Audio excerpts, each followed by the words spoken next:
So this comes from the Vijnana Bhairava Tantra. Kapalantarmanonyasya tishtannilitalochanaha kramena manasodhadyat lakshaye lakshyamuttamam. And the translation for this verse is, yes, we can go back to the previous slide.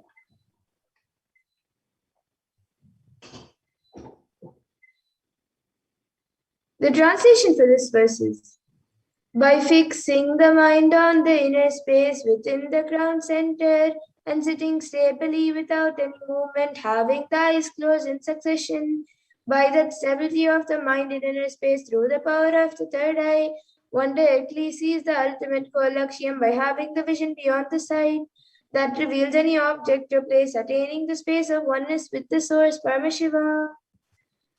And the next is the Apta Pramana, where Krishna initiates Arjuna into the power of third eye. Natu maam shakyase drashtu manenaiva svachakshusha divyam dadami te chakshuho pashyame yogamaishwaram. And in this verse, Bhagavan Krishna says to Arjuna, but you cannot see my cosmic form with these physical eyes of yours. Therefore, I grant you divine third eye vision. Behold my cosmic opulence. So in the Hindu Purana Bhagavad Gita, Bhagavan Krishna initiates Arjuna into the power of third eye. Behold Bhagavan Krishna's Vishwarupa Darshan, the vision of his cosmic form. And specifically in the 11th chapter of Bhagavad Gita, which contains the description of Bhagavan Krishna's cosmic form, is completely narrated by Arjuna as he sees Bhagavan Krishna through his third eye. Inside and outside broke. The Atma Pramana, which is in Swamiji's own words, the first experience that I was able around to me, above me, Swamiji himself, the whole 360 degree, 10 direction, below me, everything. I realized not only I was able to see, I was able to feel, experience. I felt that the skin of the stone on rock on which I was sitting and the skin of this body both carry me equally. In both I exist equally. The setting sun, rising moon, the whole Arunachala hill, all the plants, bush, shrubs, trees, everything.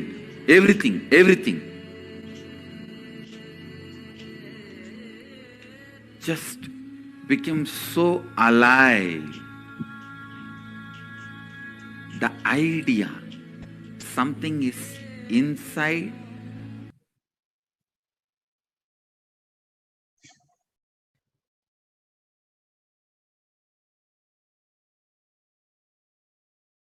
the Pratyaksha Pramana, or the empirical evidence from observation and scientific experimentation.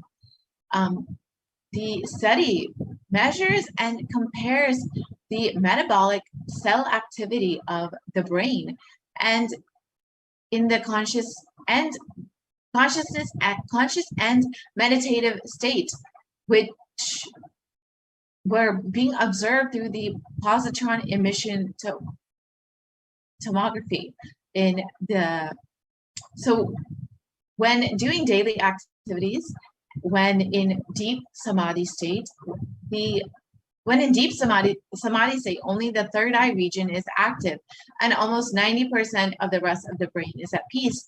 And when doing regular activities, the high activity is measured in the brain where the third eye is located.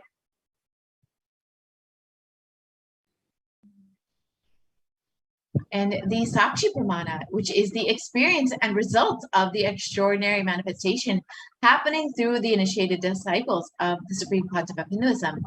This rare sacred science of third eye awakening is being made available to humanity for the ultimate enrichment and conscious evolution by the Supreme Concept of Hinduism, Jagat Guru Mahasanidanam, His Divine Holiness Bhagavan Nithyananda Paramashivam. As a living incarnation of Paramashiva, the Supreme Concept of Hinduism embodies the profound yogic states that surpasses all bonds of time, space, and matter. The Supreme Concept of Hinduism is getting this pure, great science of third eye awakening, along with many other spiritual sciences, through initiation, the diksha of millions of people, and millions of people have been initiated by the Supreme Concept of Hinduism and are experiencing the profound results as extraordinary powers in their everyday lives. And today we will be seeing a demonstration of these extraordinary powers.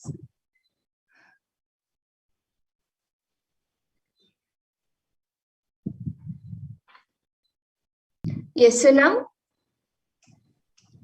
I have with me this I-band over here. So we can stop the screen share. So I have this I-band with me here, and it is certified by ophthalmologists. In front, it is a thick plastic sheet, and behind that, it is thick black sponge, which will make sure that there's no light entering into my eyes. It will cover the entire area around my eyes. All of you can see. And it will even cover the bridge of the nose. So there will be no way that light can enter my eyes. And it's usually said that without light, one cannot see. So even though this I-band will be on my eyes, through my third eye, I will be reading any comments that any of you put in the live YouTube comments. So now I have a volunteer with me who will be tying the I-band on my eyes.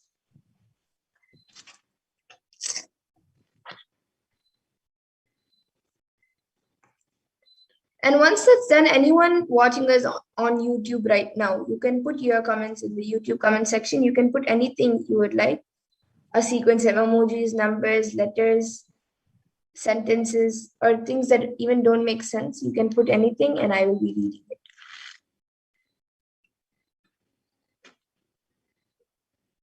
Yes, and you can see how the I-band is tightly placed on Mamadara's face without letting any light in. And if you can just look above, look below, and to the left and to the right, and you can see that there is no space for light to enter in anywhere.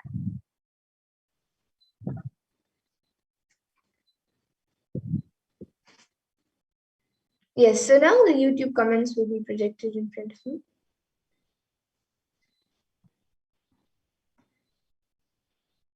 So now Ma Madhura will read any of your comments.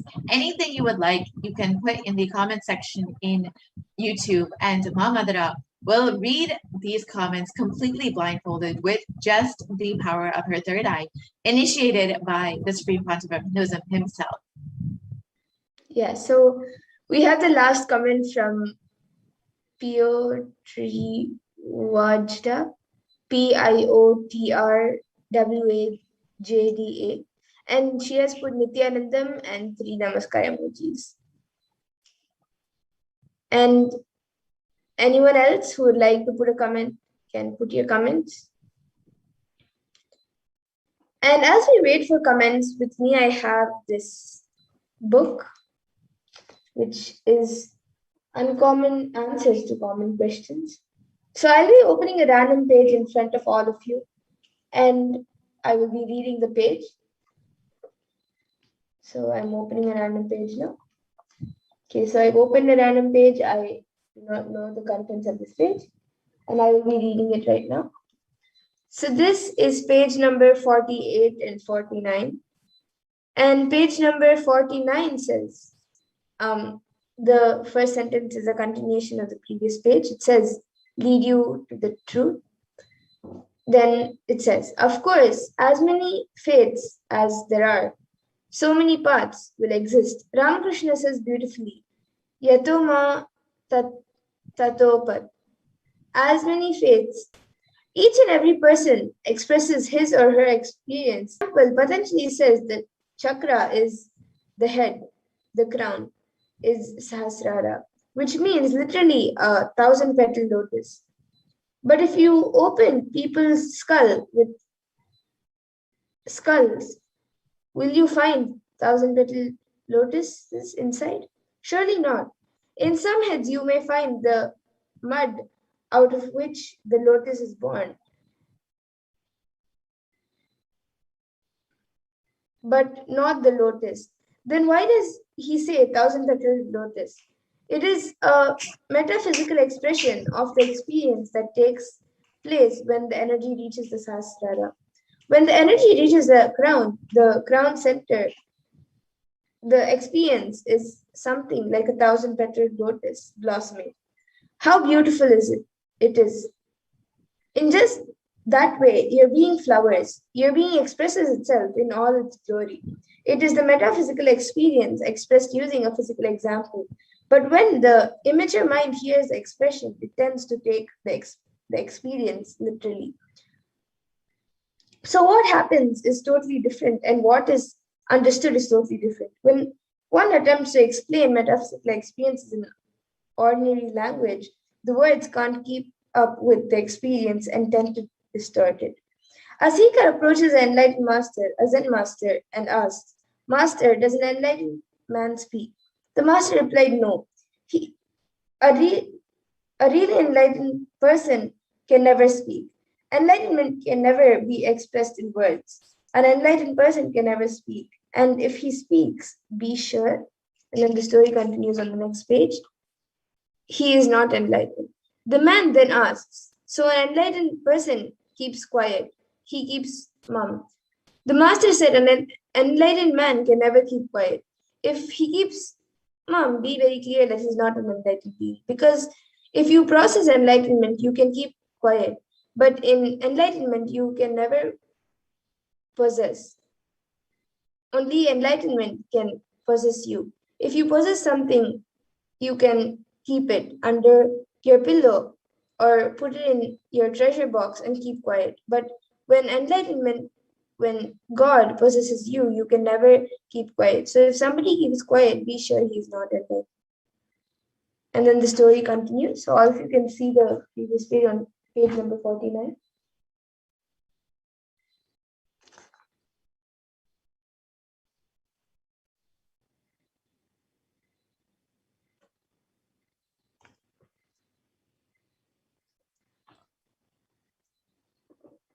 And with that,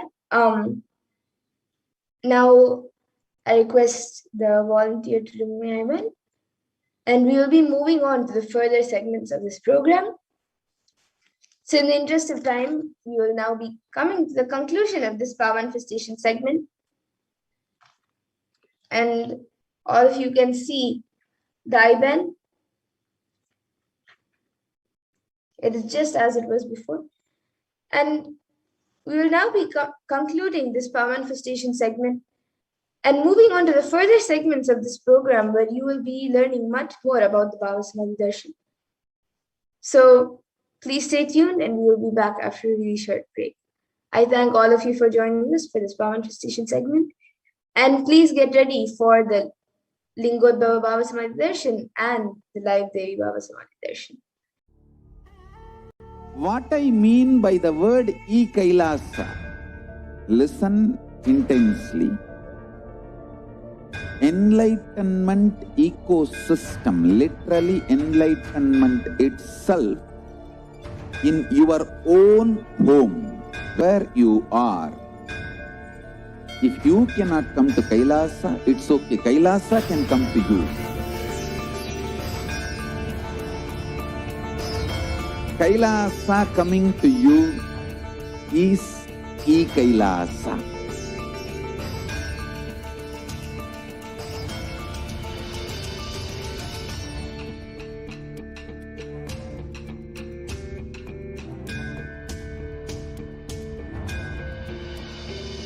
I will revive Hinduism. I am a Hindu revivalist, not by any revolution, but by evolution.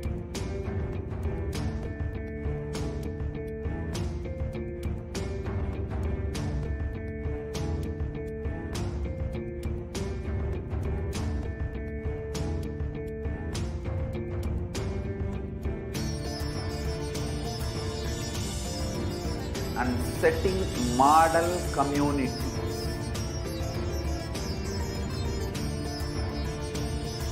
Kailasas, enlightenment ecosystems, Sarvanya Peethas all over the world.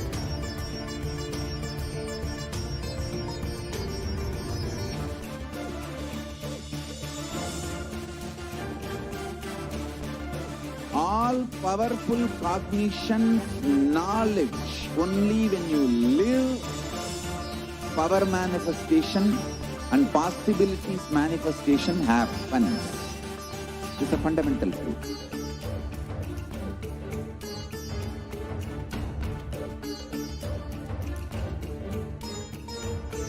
Hinduism cannot live exclusively as one sampradaya. No.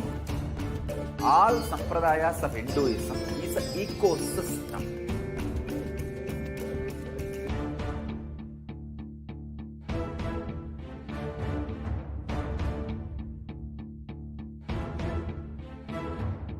So don't keep quiet thinking that if one sampradaya is attacked, only that sampradaya is going to be affected. All of us are ecosystem.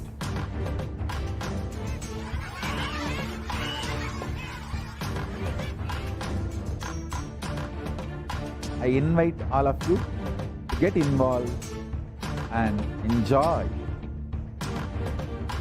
Hinduism by the principle of Dharmo Rakshati Rakshitaha. When you protect Dharma, Dharma protects you. We will make the whole planet flourish spiritually, the spiritual prosperity. Happen to whole planet here.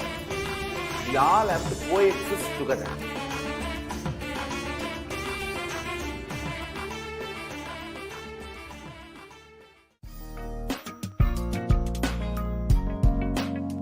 We get you health. We get you ability to build beautiful relationships in your life. We get you direct spiritual support, and we make sure you become wealthy.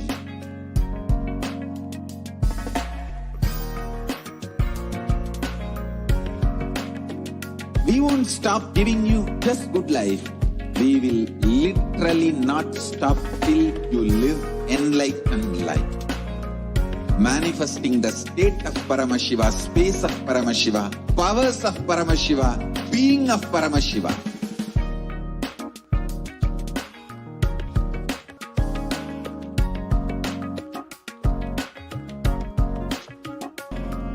Whole world should become e-Kailashians. I want the whole world to know Hindus have something great to contribute to the world.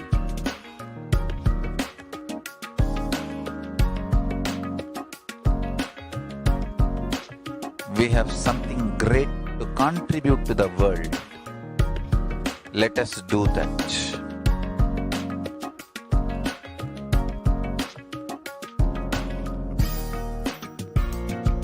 E-Kailasa is proper customized spiritual service helping you to identify your root patterns of suffering.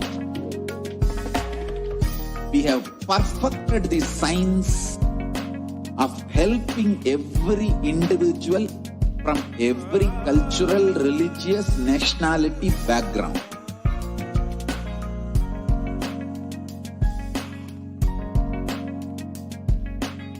You will have lowest reactionary assumptions, highest awakened response, alive response for life continuously.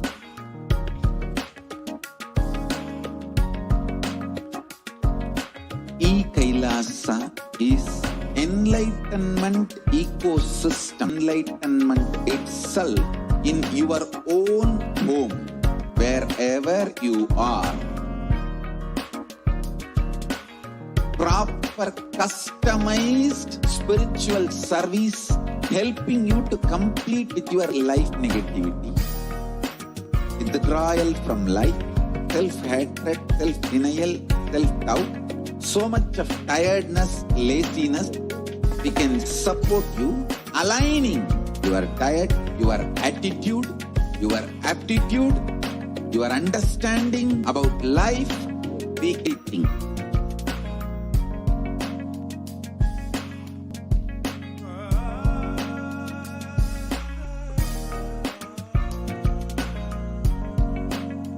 If you are interested in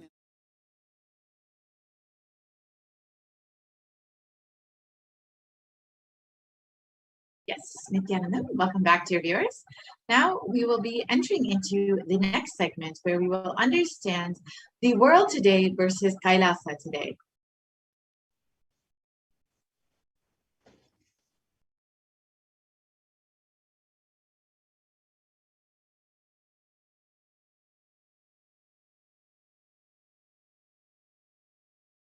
Yes, we can move to the next slide, please.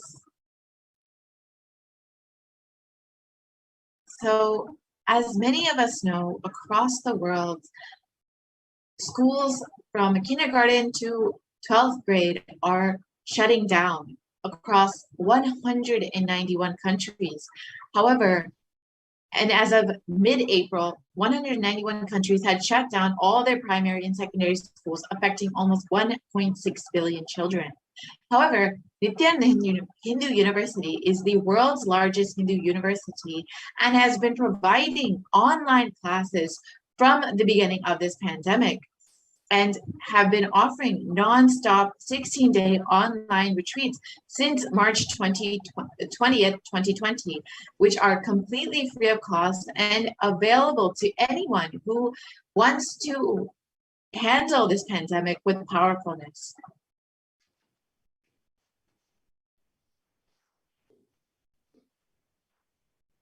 There has been a surge of suicide that has been increased due to this global pandemic.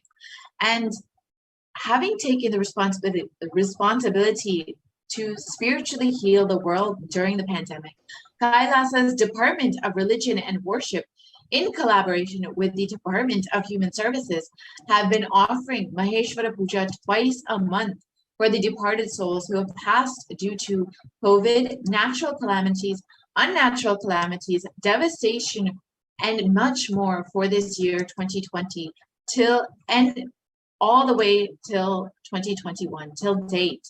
Through the Maheshwara Puja, the departed souls are offered completion and liberation through sacred spiritual rituals offered at the feet of the 1008th living incarnation of Paramashiva himself, the Supreme Pontiff of Hinduism, Nithyananda Paramashivam. So let's now understand. Go ahead. Yes, so let's now understand the happening of Lingotbhava, which is mentioned in the Arunachala Purana. So Brahma is the creator and he is the creation principle. He was created and manifested from the creation principle of Paramashiva. Paramashiva's 5 heads. From one head, the creation principle manifests as Brahma, and from Brahma, creation happens. And the same way, Vishnu also manifests. Vishnu and Brahma are attention-drawing, colorful action. They delude themselves that they're both ultimate, and between them they start fighting as to who is greater. Brahma represents knowledge and Vishnu represents wealth. Knowledge is required for creation and wealth is required for maintenance. And Paramashiva manifested as the Deepa Stamba, the Jyoti Stamba, to Brahma and Vishnu, liberating them from delusion as to who is more powerful or important amongst the two of them. There was a big chaos and stagnancy in the cosmos. Paramashiva had to intervene. Paramashiva appears as a shaft of light and tells them, whoever finds my feet or my head first is the more powerful person.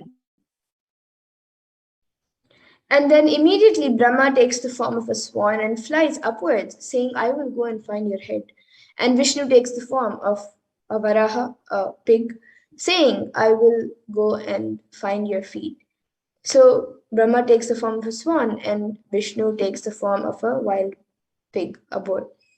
And both are not able to find either the head or feet. So Vishnu accepts that he is not able to find. But Brahma, not only he was not able to find the head, but he was not able to accept it as well. They both start feeling that they are both the ultimate, and the next level delusion is that they both are fighting as to who is more powerful. Naturally, Paramashiva has to liberate them from their delusion. Neither creation nor sustenance is ultimate. Ultimate is liberation. Paramashiva pulls both of them out of delusion and liberates them. The moment Paramashiva appears as Jyotirlinga, he tells Brahma and Vishnu, whoever finds my head or my feet will be declared as supreme. Brahma becomes a swan and flies towards the head. The swan always lives in the lotus. He should have actually gone to find the lotus feet. Vishnu takes the form of a pig. The pig always lives in the forest. He should have actually taken the decision and gone towards Paramashiva's jatas, the forest. So both could not find the two ends. Vishnu goes on digging. Even then, he reaches only up to the calf muscle of Paramashiva. To mark that, he ties a bell on Paramashiva's calf muscle. That is why in all Shiva deities, there will be a bell on Shiva's calf muscle. And Brahma takes the form of a swan and flies, and his age is almost over. He then finds that he cannot find the head. He then sees a flower falling. He asks, "Where are you coming from?" The flower says, "From Shiva's ears." He asks, "Since when are you falling?" The flower says, "For 4 Brahma's ages."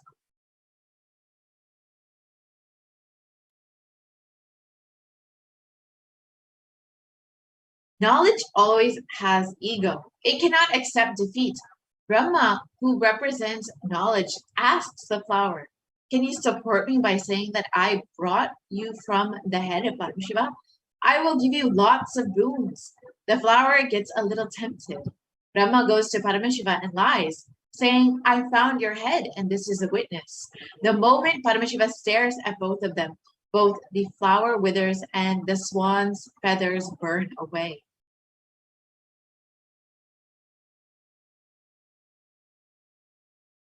Brahma gets the curse that he will never be worshipped anymore, and the flower gets the curse that it will never be used in Shiva Puja. Then Brahma goes and does tapas and asks for forgiveness.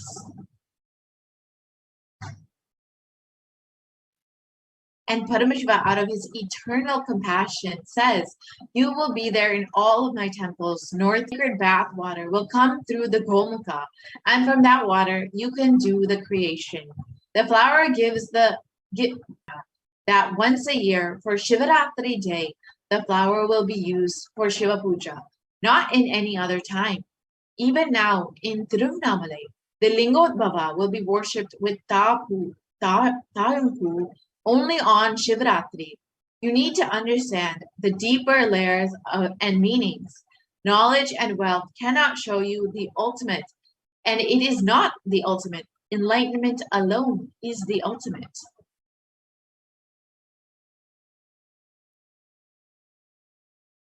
Both Vishnu and Brahma requested Shiva to retain this form as that shaft of light to bless the universe. At their request, Paramashiva, in that form of divine light, became Arunachala, the glowing mountain in Tiruvannamalai. Due to his promise, Paramashiva retained his form as Arunachala mountain, assumed the form of the Shivalinga called Arunachaleshvara at the temple in Tiruvannamalai, and is incarnating continuously, keeping the unbroken lineage of enlightened beings in Tiruvannamalai till date.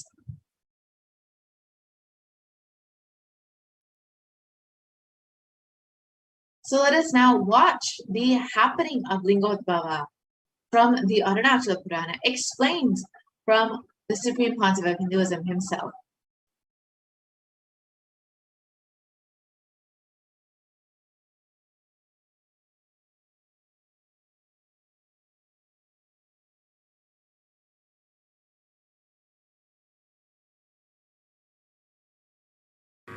Life is life. But neither the intellect nor the money is ready to surrender. Intellect tries to find the head. Brahma goes in the form of swan to find the head. Vishnu goes in the form of pig to find the feet. Both of them are trying their best. Vishnu goes.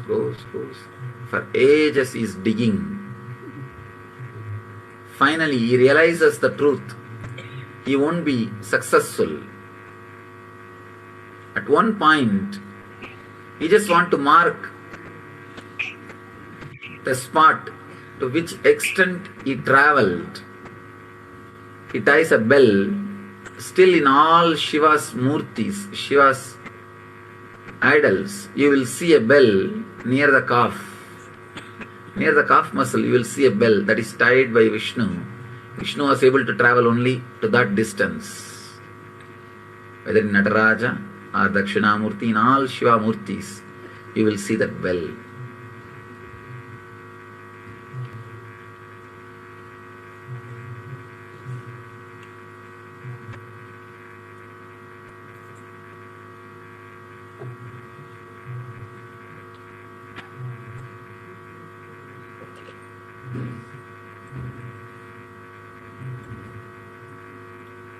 Vishnu tried, he understood, he realized he can't see, he can't achieve, he can't get the truth.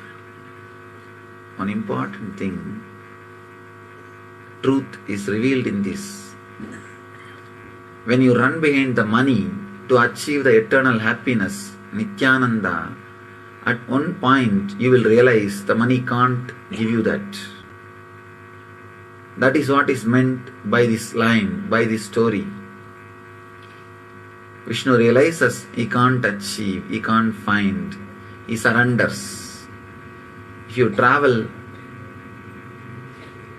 if you try to find through money, you will realize at one point it can't be achieved, you will surrender. The moment Vishnu surrendered, Shiva revealed the truth and gave him the ultimate experience.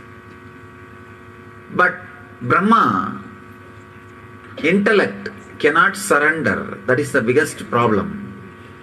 If you travel in the path of intellect and try to find the truth, not only you won't find, the big difficulty will be you will not be even having that humbleness to accept that you will not find or you have not found. You will not have that humbleness. You will not be able to surrender. You will not be able to relax.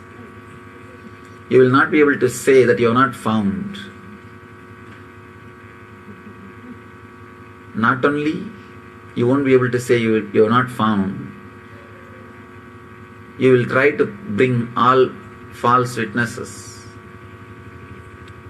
Brahma, not only he was not able to find, he can't accept that he did not find.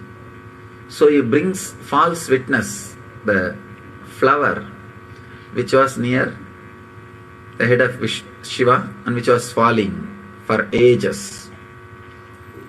He actually caught the flower and asked, the Brahma asked that flower, "You are from where?" The flower says, "I am from the hair of Mahadeva, Shiva." Brahma asked, "How long you are traveling?" The flower said, "For 4 Brahma's age I am traveling. Still I have not reached even Mahadeva's face." Brahma understands. He has only one age, means one kalpa. This flower is traveling for 4 kalpas. He understands he can't find, but he can't surrender. He catches that flower and says, "Why don't you come back and tell Shiva that I saw his head and I brought you from his head?" Flower says, "I don't have a problem. After all, I am going down. I can do a small favor for you." Understand, if you try to do something wrong, even for doing good to others, you are in trouble. Even for doing good to others, if you try to do anything adharmic, anything which is not right, you are in trouble. This flower thought, after all, Brahma is asking me a small favor. Why can't I do? He said, okay. And Brahma comes down and says, I found your head and this is the witness. Shiva knows where he kept the flower. That is the biggest problem.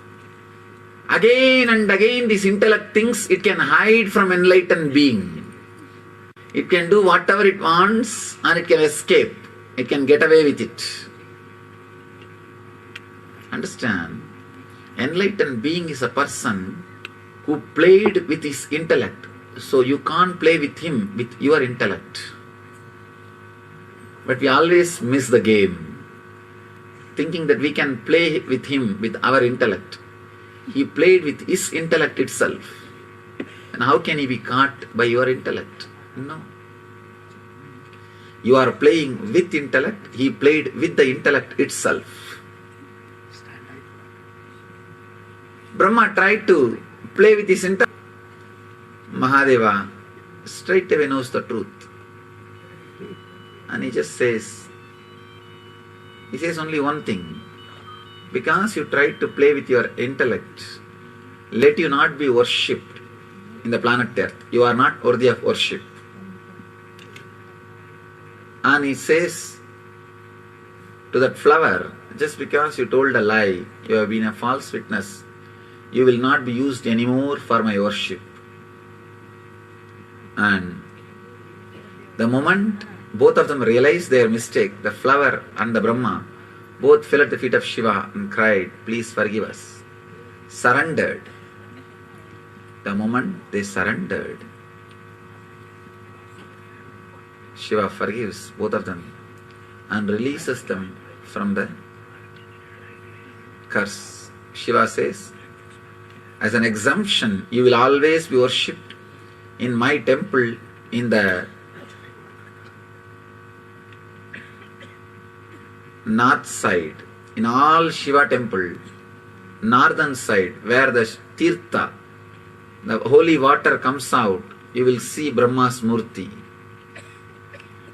standing there and continuously purifying himself by the Charanamrita, the holy water from Mahadeva's feet. In the same way, the flower was also blessed. Mahadeva says, you will not be used for worship, but as an exemption, one day on Shivaratri day, you will be used for my worship. This is the very day Mahadeva expressed himself, appeared in front of Vishnu and Brahma and gave them enlightenment, the ultimate truth. This is the very day every year the same intense cosmic consciousness, intense Shiva energy falls on planet Earth, envelops the planet Earth, raises the whole collective consciousness of the planet Earth to a different frequency. You are all blessed to spend this beautiful time in the energy field in the presence of an enlightened being.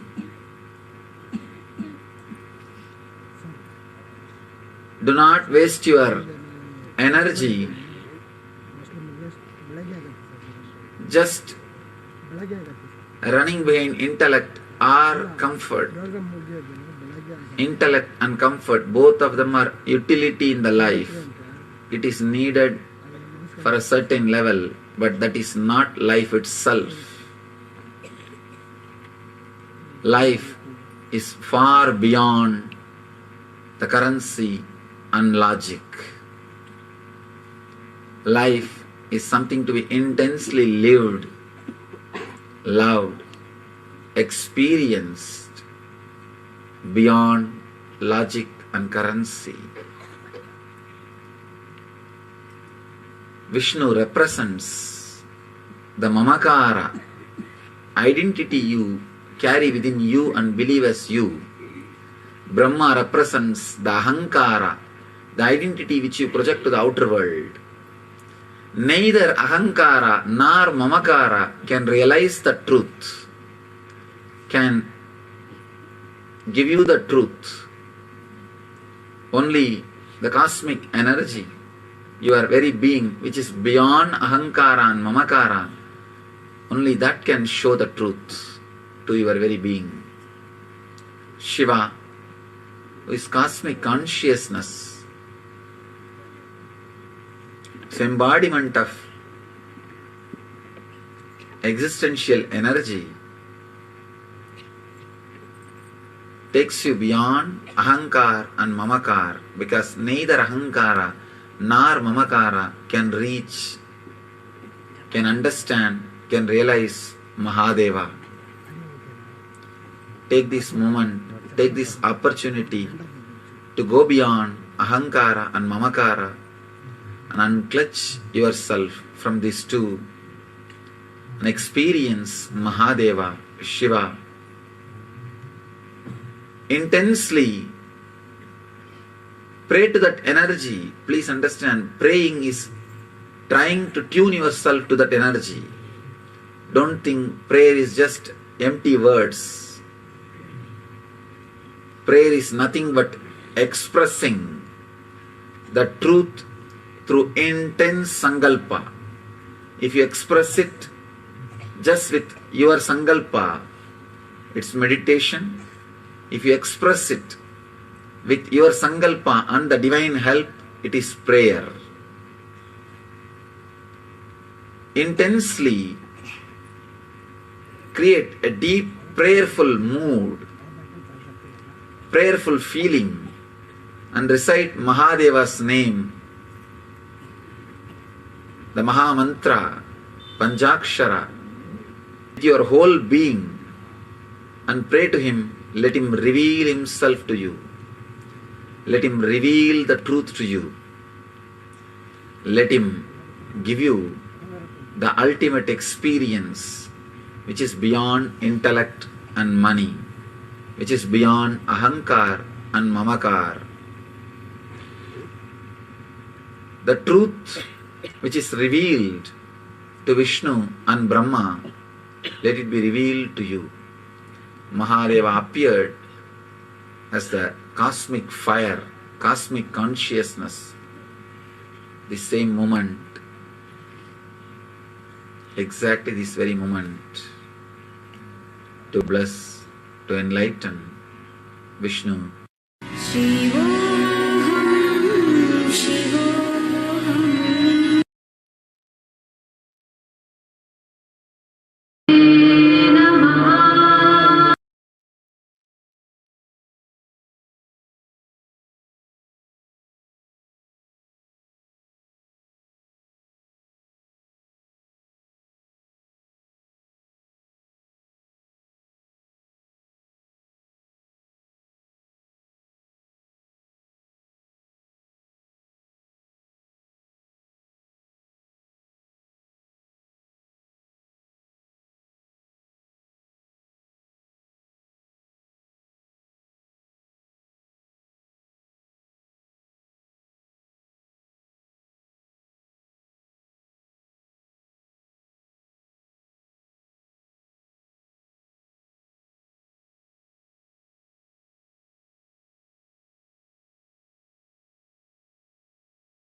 Yes.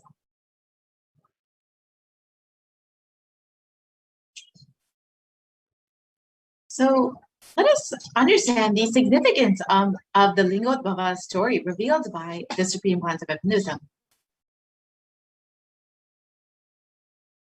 So Vishnu represents the mamakara, the identity you carry within you and believe as you.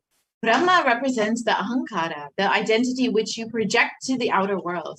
Neither the ahankara nor the mamakara can realize the truth or give you the truth.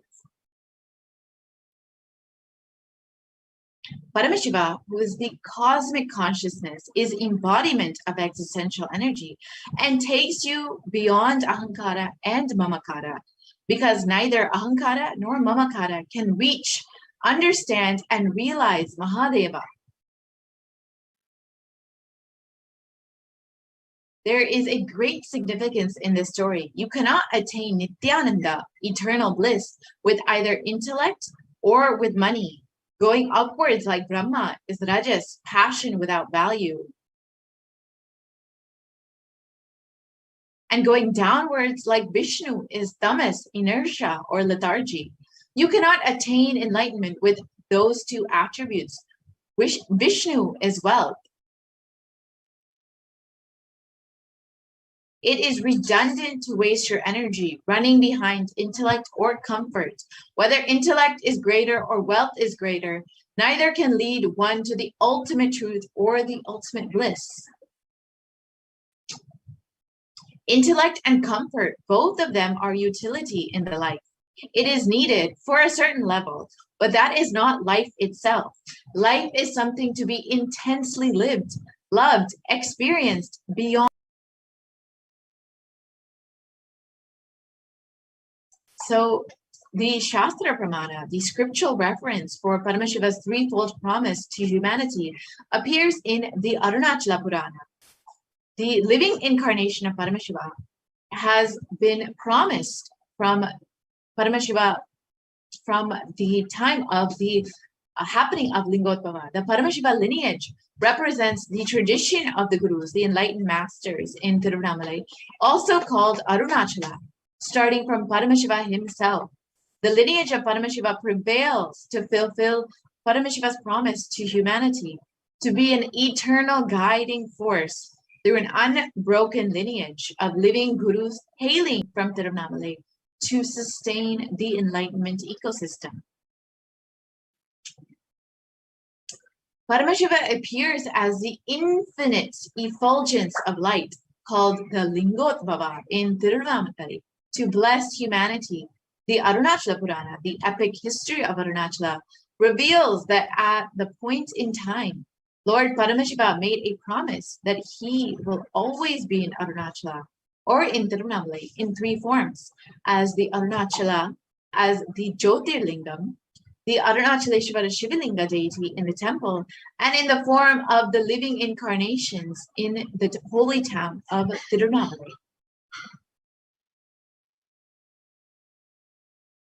So the Kshetra of Tiruvannamalai is the very place on earth which Paramashiva declared as his home thousands of years ago in the three divine forms, the sacred hill Arunachala, the Linga Arunachaleshwara, and in the form of the incarnation of Paramashiva, who lands time and time again in the human body. In a fourth form, which was not declared by Paramashiva and yet still seamlessly manifested, he lives as the Shiva Sarva Guha Shaya, as Shiva, the one who resides in the hearts of all. So, as we all know, the sacred hill of Arunachala is still standing in Tiruvannamalai as a guiding force for everyone there, along with the Linga in the Annamalaya temple in Tiruvannamalai. And of course, the living incarnation of Paramashiva himself, the Supreme Pontiff of Hinduism, Jagat Guru Mahasannidhanam, His Divine Holiness Bhagavan Nithyananda Paramashivam, who has landed as the guiding force for humanity to bring them the superconscious breakthrough, to guide them to enlightenment as promised by Paramashiva himself in the Arunachala Purana. This is true, especially among the townspeople of Tiruvannamalai, for whom Arunachala is Antarayami, their most supreme Lord, making it possible for Paramashiva to appear again and again as one among them. Adhering to his most compassionate boon for humanity, Paramashiva himself comes down to planet Earth and guides Vishnu and Brahma in creating the enlightened civilization of Tiruvannamalai. Since then, Tiruvannamalai has been serving not just as a beacon for the human beings who seek the most supreme truths as the cosmic beacon of light, which allows for other worldly beings to descend and ascend the 14 planes of existence and ultimately unite with Paramashiva himself in the primordial form as Lingotbhava. Since the time of Paramashiva appeared in the form of the effulgent column, the place has been witness to all the different yugas and the slow degradation of the original dharma set forth by Paramashiva.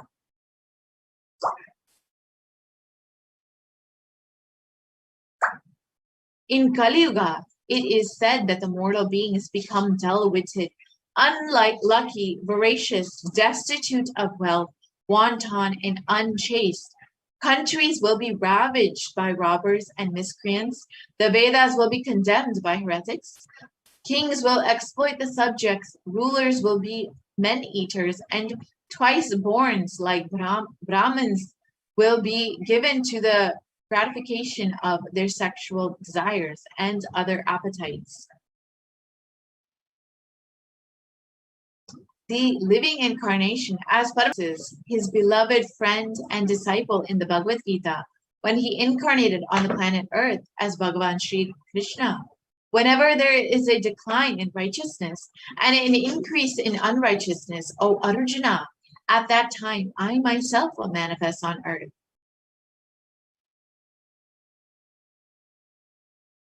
And being cognizant of the fear caused by the asuras who were rampaging the planet Earth, Paramashiva decided it was time to come down and protect those who love him. It was thus Paramashiva, the one who is Nishkala, who is a formless as Lingotbhava, descended as the 1008th incarnation onto planet Earth and assumed the form of the Supreme Pontiff of Hinduism, Jagat Guru Mahasanidhan of His Divine Holiness, Bhagavan Sri Nithyananda Paramashivam. And in the Arunachala Mahatmyam, it describes the shaft of effulgence, the Tejastamba, which manifested such that it was perceived as a linga. And this effulgence of Paramashiva is worshipped by all the gods, the Surarachitam.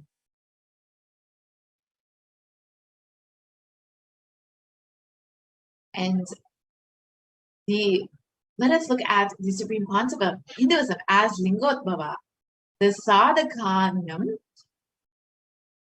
In this way, Shiva, who is Nishkala, without any body and parts, who is the ultimate supreme being, who is the established in creation, who is the cause of the creation of the universe, assumes a body out of his free will for the protection of the universe and for the welfare of the spiritual seekers and the devotees.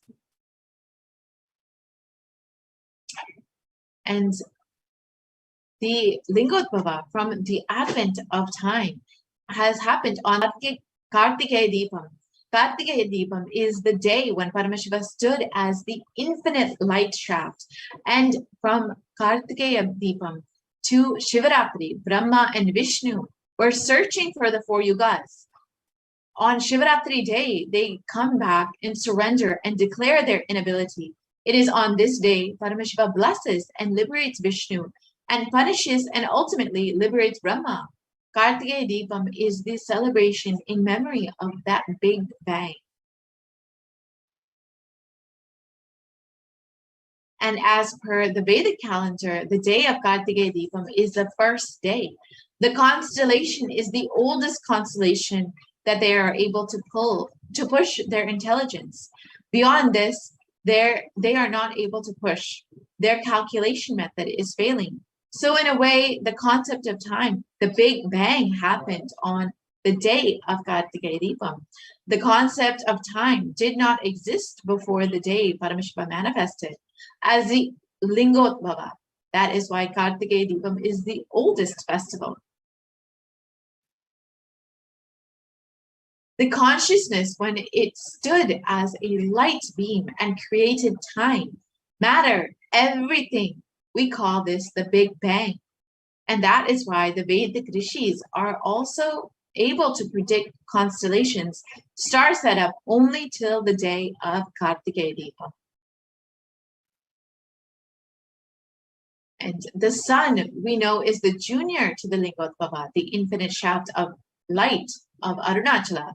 The Big Bang, after the sun, born 20 galactic years back, Earth cooled to support life. This happened around 17 galactic years back. That is when the Anandaganga, the core of the Big Bang, cooled and appeared as Arunachala on planet Earth. We are in now, and where this body manifested. This is in the words of the Supreme Pontiff of Hinduism himself.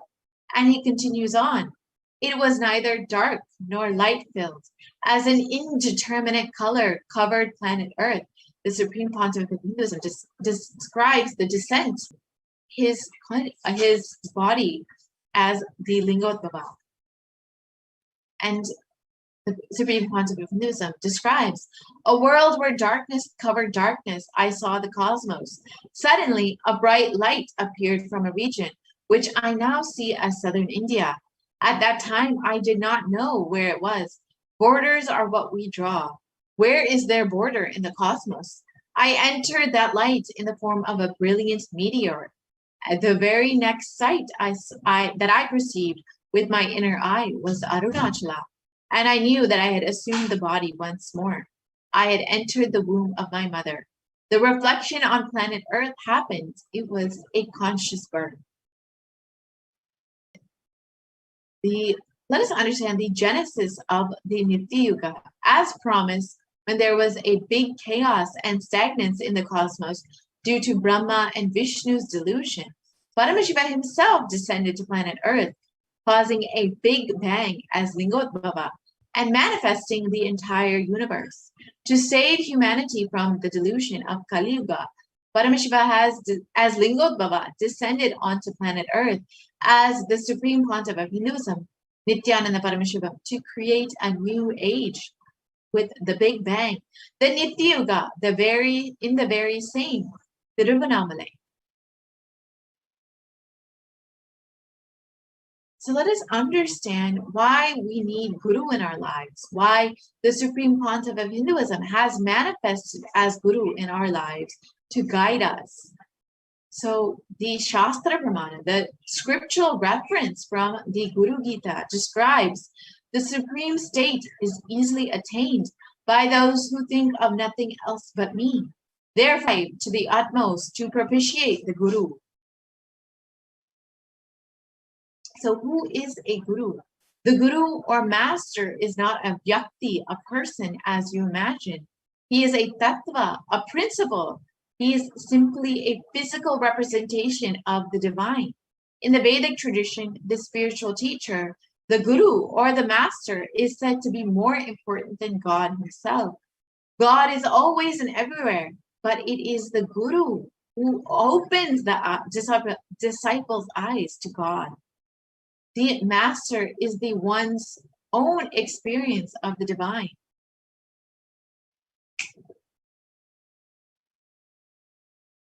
Always remember the Guru's form. Constantly repeat the divine's name given by the Guru. Always follow the Guru's commands. Think of nothing other than the Guru.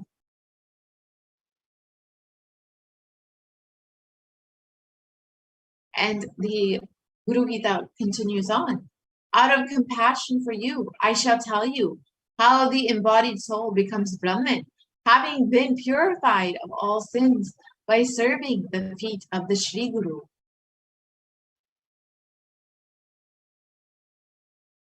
So all that you have to do is make yourself available to receive the divine grace, the blessings of the Guru, the Supreme Pontiff of Hinduism himself, Paramashiva himself, who has descended as Lingotbhava, as the promise given to humanity to continuously appear and continuously guide humanity again and again, to guide them into the new age, to give the superconscious breakthrough. So let us listen to the Supreme Pontiff of Hinduism himself, speaking on the importance of making yourself available to the Guru.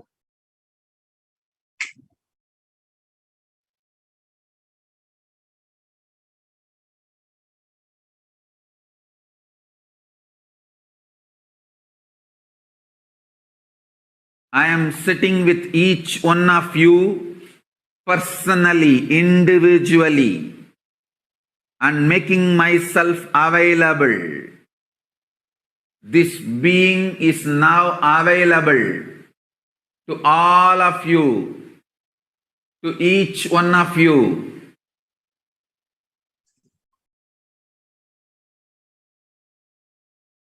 I am making myself available to each one of you.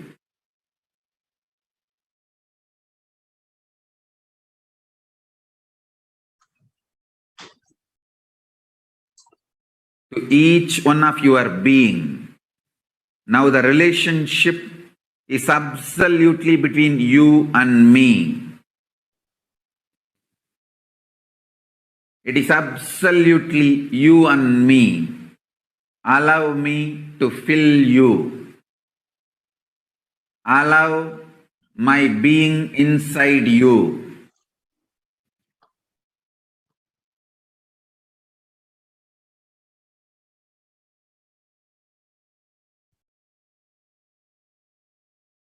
When you start tasting my being, all your past fears, greeds, powerlessness, everything will just become irrelevant. You will be showered with the boons you aspired for and you can never even imagine. You will understand the highest, ultimate dimensions of the life and universe. If you have been begging for a few tons of gold, you are going to be granted hills of diamonds. Not just few tons of gold which you are aspiring, hills of diamonds. Beyond you can even ask or imagine. So understand, all your fears and greeds will become irrelevant. The first thing Paramashiva's being, me, going to do in you all, manifest my state, space, powers. Intensely. Make yourself available for every session. Nothing else is needed. Just make yourself available.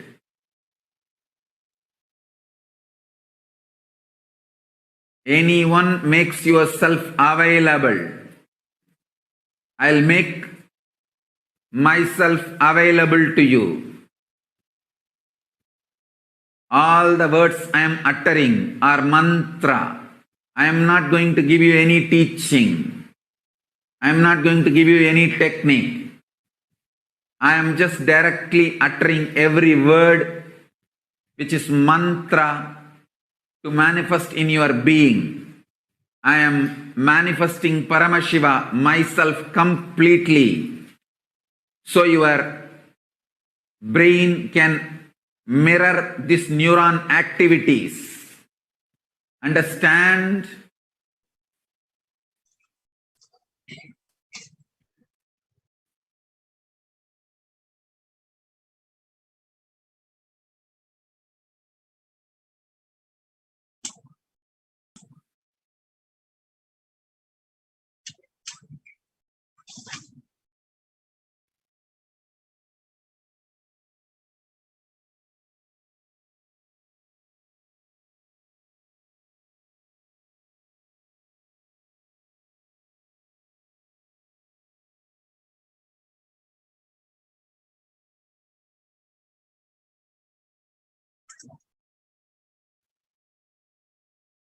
So now let us understand how we can manifest Lingotbhava instantly. So we will go through some of the ornaments of the Bhagavan Lingotbhava. So if you would like to submit your prayer request to Bhagavan Lingotbhava, you can go to the tiny.cc/BSD prayer request and submit any of your prayers that you would like to ask for blessings.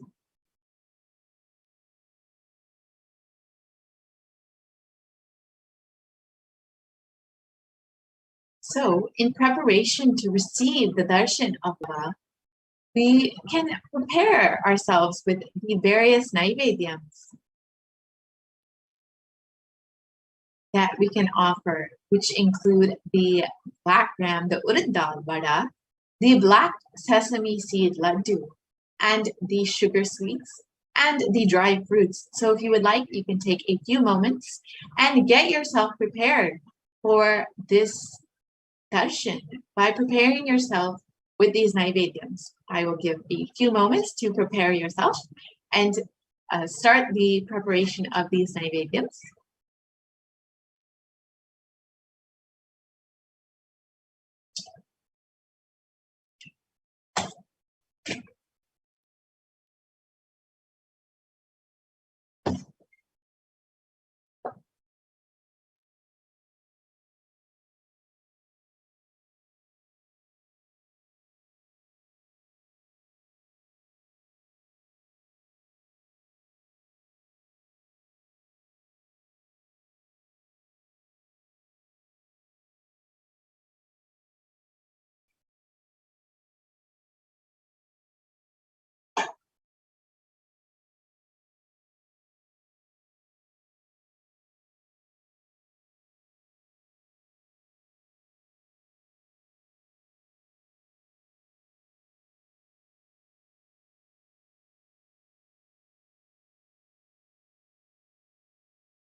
Yes, we can move on to the next slide, please.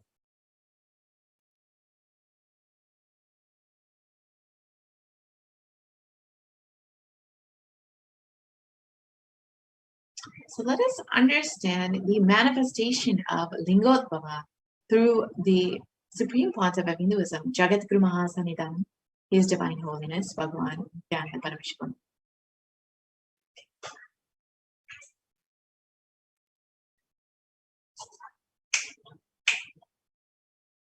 So Bhavasamadhi Darshan is not an event in space and time. Rather, darshan at the moment when we are lifted out of the space and time.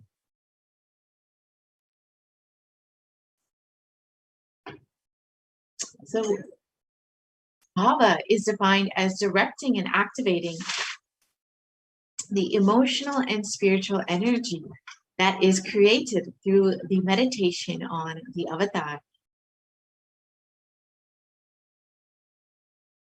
So the Bhavasamadhi Darshan, our neurons During the Bhavasamadhi Darshan, our neurons mirror that of the avatar.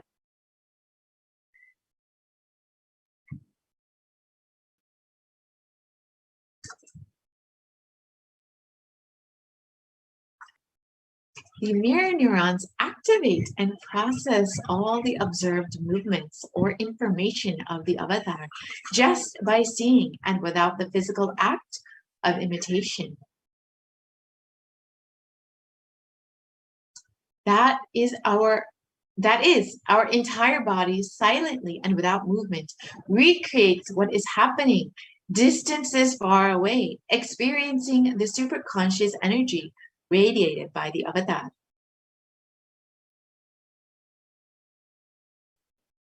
And the science of Bhavasamadhi Darshan knows no distance, a phenomenon modern science is just now discovering in terms as quantum tunneling.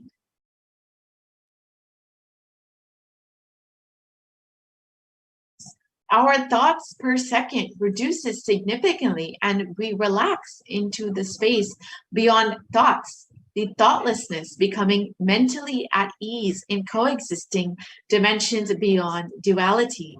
We and the divine become one, unconditioned by the parameters of time and space.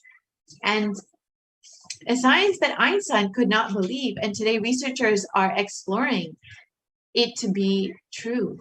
Let us watch this research by Caltech about the quantum entanglement simplified.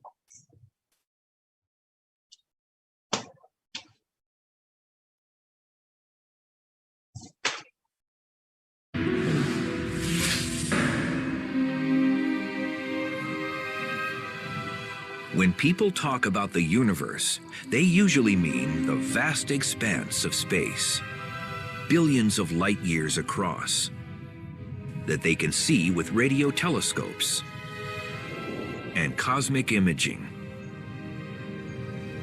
They think about stars and galaxies and planets and all the big stuff out there. You have astronomical bodies moving under the force of gravity. There are laws of nature, and you think that the laws are right once and for all. However, there is another universe, an unseen world that governs everything we see. When we go down in size, trillions of times smaller to the microscopic world, the rules are much less intuitive than the ones we're used to from the large-scale world. The magic of the microscopic universe begins at about a 10/1000th of a meter, or the size of an atom. Matter behaves so differently at this level that scientists have developed an entirely new set of rules to describe what's going on. They call it quantum theory, and what it says is extraordinary. This baseball represents a subatomic particle, like an electron or a photon of light, that routinely does all sorts of weird, strange things in the microscopic universe. The subatomic version of this baseball go through solid objects with ease, can be in multiple places at a time, and can seemingly go backwards in time and change the past.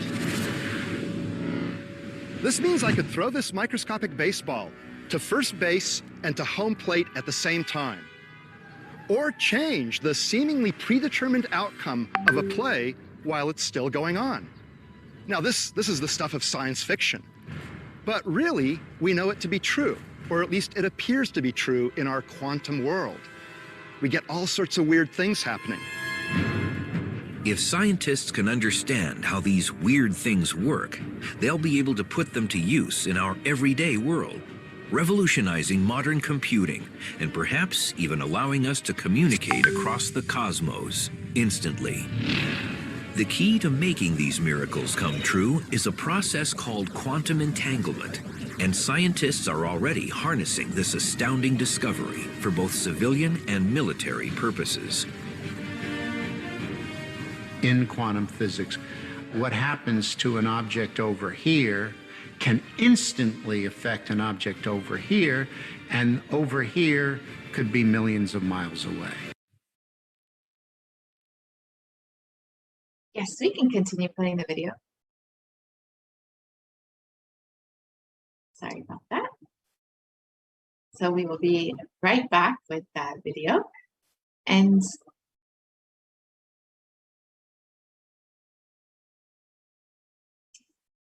as we prepare for this Bhavasamadhi Darshan, we will be first entering into the offerings segment, where we can learn how we can connect more deeply with Bhagavan Lingotbhava.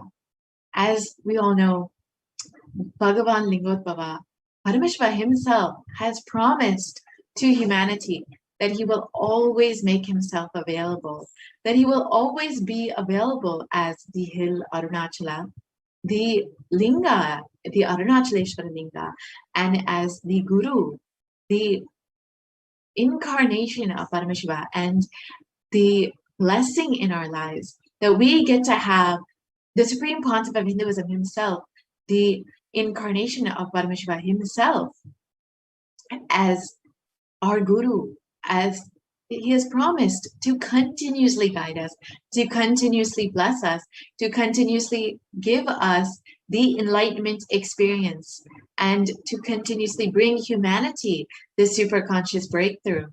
And for that, we have the opportunity to show our gratitude, to show our love, to offer our utmost devotion at the feet of Bhagavan Lingotbhava. And now we will enter into the offerings segment. So the visual representation of Paramashiva is described in the Kamikagama in the Purvapada. The 5 faces, 10 shoulders, effulgence of crystal, 3 eyes, tranquil composure, crest adorned with crescent moon, locks of matted hair, bound with the serpent, mounted on the lion throne, constituted of mantras, seated on the white lotus designs on the throne, adorned with the various ornaments such as the earrings, the karnika, the hara, the kati sutra, the bandhana, the keura, the kataka, the channa vira, and others. The eternal age of 16 years, supremely beautiful and auspiciously charming, face beautified with the gentle smile, holding the trident, the parashu, the karad, the vajra, and the fire in his right hands, holding the abhaya mudra, the pasha, ghanta, nasha, in his left hands, or the weapons held in the hands are told in a different way. The varada mudra, the abhaya mudra, kadavanga, the shakti, and the shula in the right hands, the damuru, the sarpa, the akshamala, and the indravara flower in the left hands. Lord Sadashiva should be meditated as associated with all the lineaments.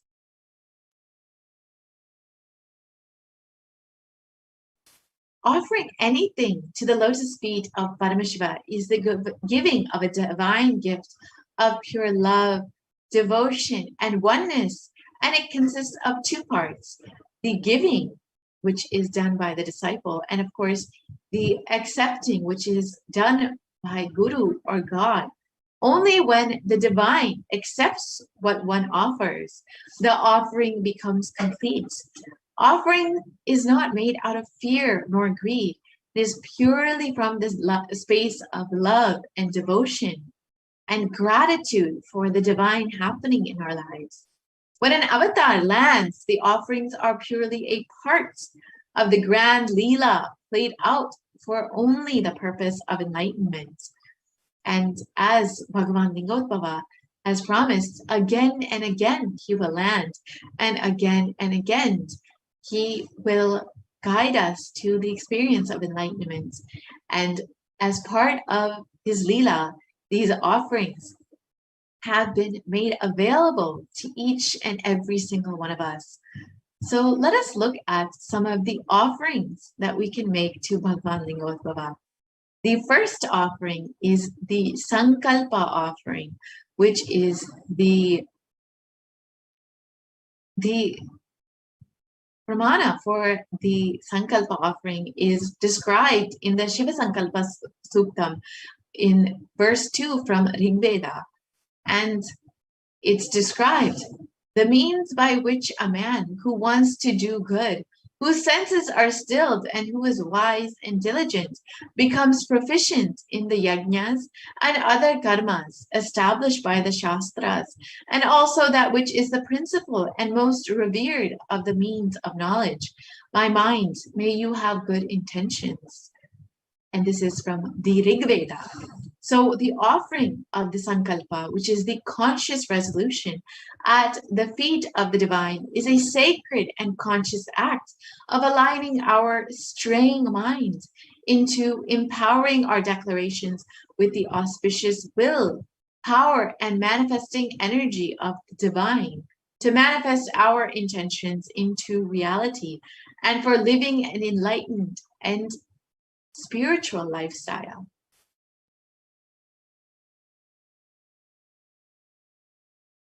So the next offering that we can offer at the feet of Bhagavan Lingotbhava is the Rudraksha Mala. And the pramana for this translates, salutations to the eternal lingam, which is worshipped by the gods, and the best of the sages, which burns the desires, which is compassionate, and which is destroyed the pride of demon Ravana. Salutations to that eternal lingam.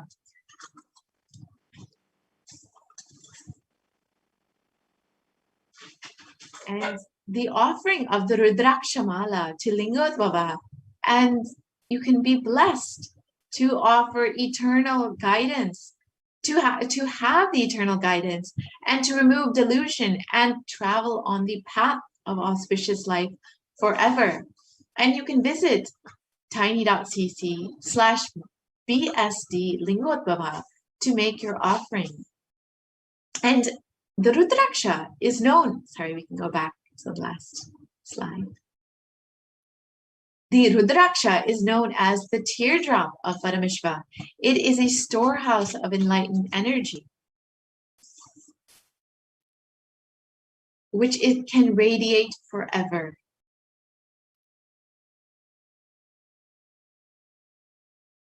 So the next offering that we can make is the Svarana Ashtotra Kasu, which is the pure gold coin, with one name of 108 auspicious names of Shiva.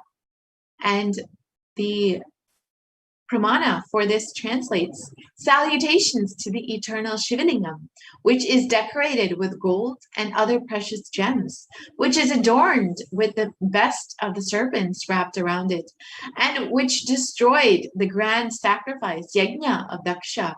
I salute that eternal Shivalingam.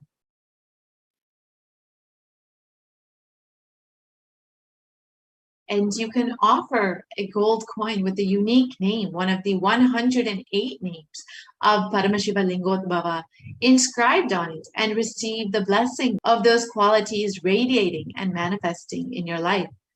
Each name of Paramashiva, of Bhagavan Lingotbhava, is a description of his various forms, of his various qualities. And each of these kasus, these gold coins, will have inscribed on it one of the various names of Paramashiva, which when you offer one of these Svarana kasus, these golden coins, you can experience that same quality, that same aspect of Paramashiva in your own being, whether it is the pure compassion of Paramashiva, or it is the eternal bliss of Paramashiva, or it is the knowledge of Paramashiva. Whatever aspect or quality that you want to experience of Paramashiva, the offering of this Svarana Kasu, the offering of this pure gold coin with the name inscribed of Paramashiva on it will give you that same experience. So you can offer one or any number of coins in various sizes, with each one inscribed with the auspicious names of the Paramashiva Lingotbhava. And you can offer in various sizes the $75, the $150 gold coin, or the $250 gold coin. And the next offering is the Svarna Mrityunjaya Mantra Kasu, the pure gold coin with the Mrityunjaya Mantra on it. And the translation of this, the Mrityunjaya Mantra, salutations to that fragrant Shiva eyes, the one who nourishes all living entities. May he help us sever our bondage with samsara by making us realize that we are never separated from our immortal nature.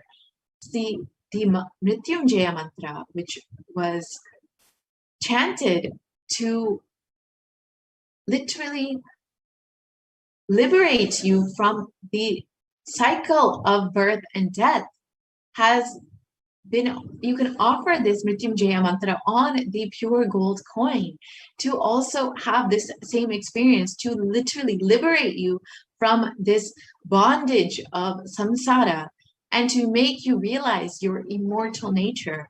So offer this gold coin to be protected from untimely deaths, accidents, and untoward incidents. Receive the blessings to have protection of Paramashiva for yourself and for your family.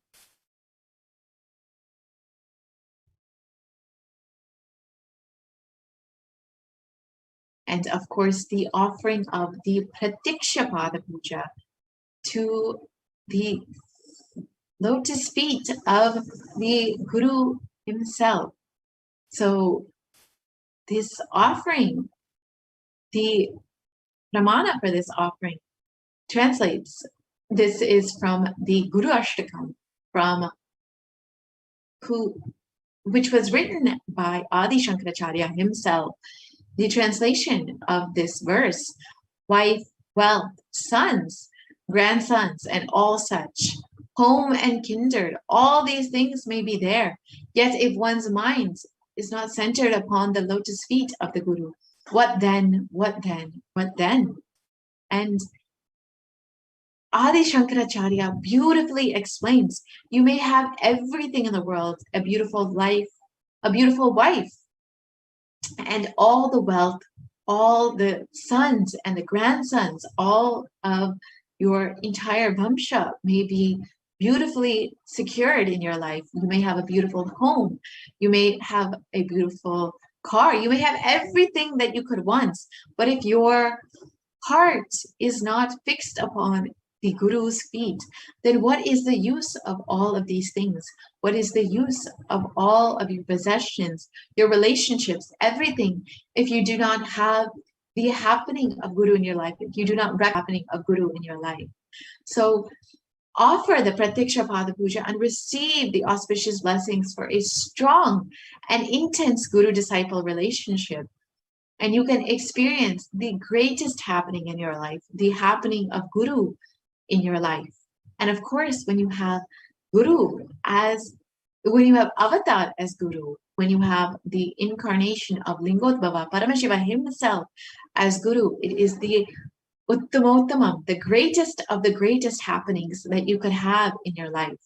So us being the most blessed disciples of the Supreme Concept of Hinduism have the greatest blessing of having Avatar as Guru, as having Paramashiva Lingotbhava himself as Guru in our lives. So if you would like to celebrate this happening in your life, and if you would like to strengthen that connection with Guru, you can offer the Pratikshapada Puja at the lotus feet of the Guru himself.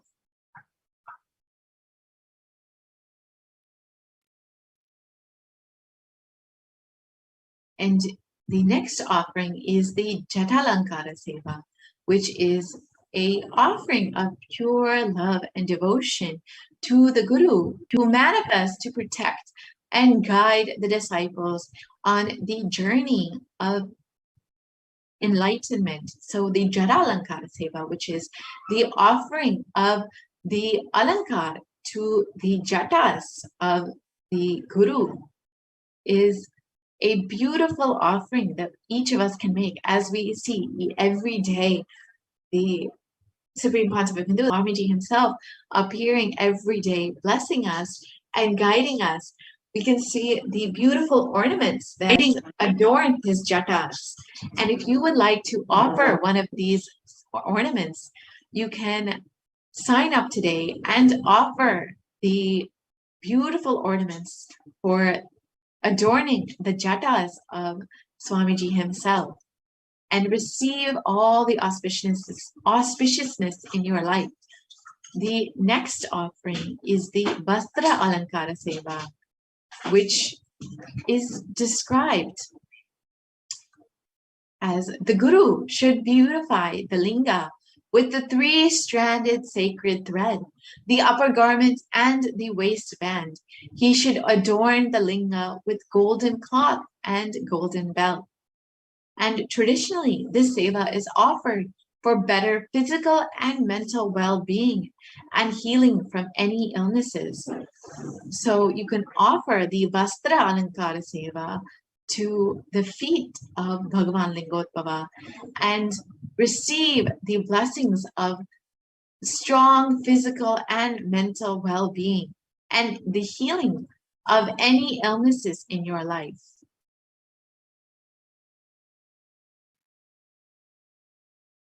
The next, so let us understand the significance of the divine element of gold. Many offerings, as many of you may know, are done in gold. In any temple that you go to, in any organization, in anywhere you go, usually when we are offering something to the divine, whether it is the Guru or God, we usually offer in gold. So let us understand why we offer in gold. What is the significance of the divine element of gold? And the Atharva Veda describes, triply born by birth is this gold. From the atoms of Agni is one. It becomes dearest to Agni. One fell away from Soma when it was hurt. One they call the seed of virtuous and powerful Apaha, the watery molecules. Let that triple gold be for your long life. Gold is a divine element.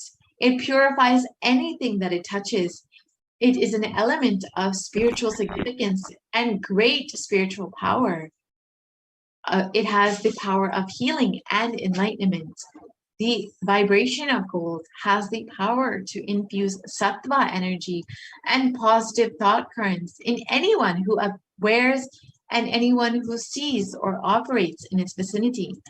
Gold is a permanent and most auspicious gift for eternal transformation of not only the one who wears or the one who breathes the air around it, but more importantly, for the one who gives the offering of gold. And today we have so many different value gold that we associate. We always give a value for gold. However, we always fail to see the sacred value for gold. Gold is actually present in all the scriptures, the Agamas, the Vedas, the Shastras, the Shrutis, the Smritis, the Itihasas and Puranas. And in all of the scriptures, it is abundantly displayed and literally considered as the purest metal, which can literally purify our very being. It is even the gold rituals are offered as the ritual feast. The gold is offered in the ritual feast. And even when one was to be saved from the life-threatening illnesses, gold was offered as a ritual offering. And gold was in abundance and used for weighing equivalent amounts of commodities. Hindu civilization thrived on the banks of the rivers of gold. And in this river was called the Hiranyamaya in the Rig Veda, and the river Saraswati was called the Hiranyavartani in the Atharva Veda. So therefore, gold is a supreme element for offering gifts to the ones whom we love and revere. Temples are constructed and paved in gold. Deities are made in gold and decked and adorned in gold because it preserves the enlightenment energy for thousands of years. It literally lasts forever. Continuing on.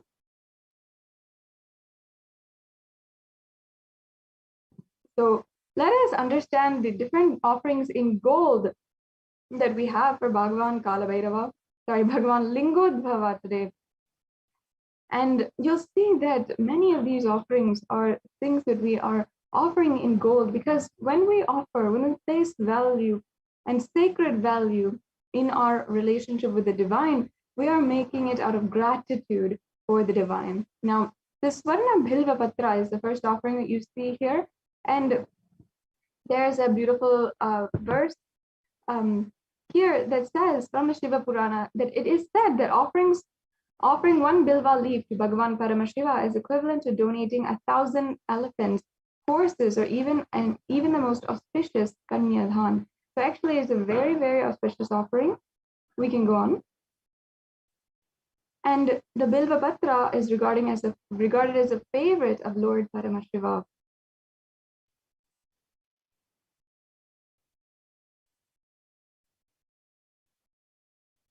And the Bilva tree is also considered to be sacred to Bhagavan Paramashiva. And the Bilva leaf, or the Patra as it is known, represents the Trinetra, or the three eyes of Bhagavan Paramashiva.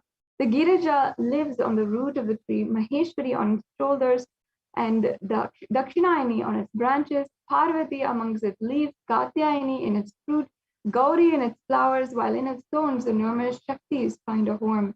And such a beautiful way to describe the beauty, elegance, and the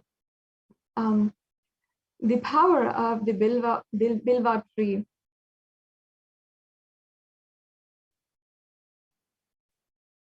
We also have here the Swarna Padma Pishpam, and that is the golden lotus. And there's hundreds of scriptural references for the golden lotus being offered.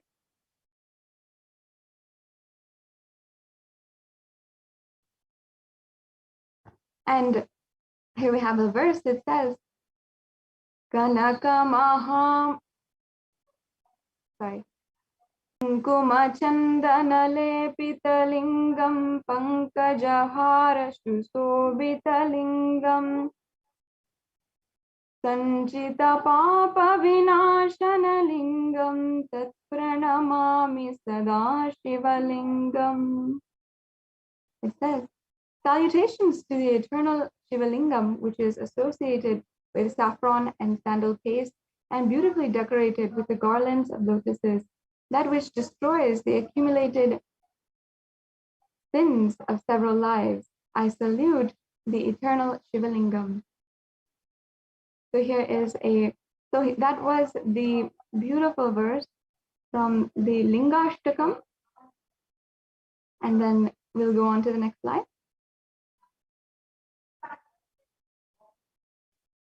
And as I was saying, there are hundreds of scriptural references for using the lotus in the worship of Paramashiva.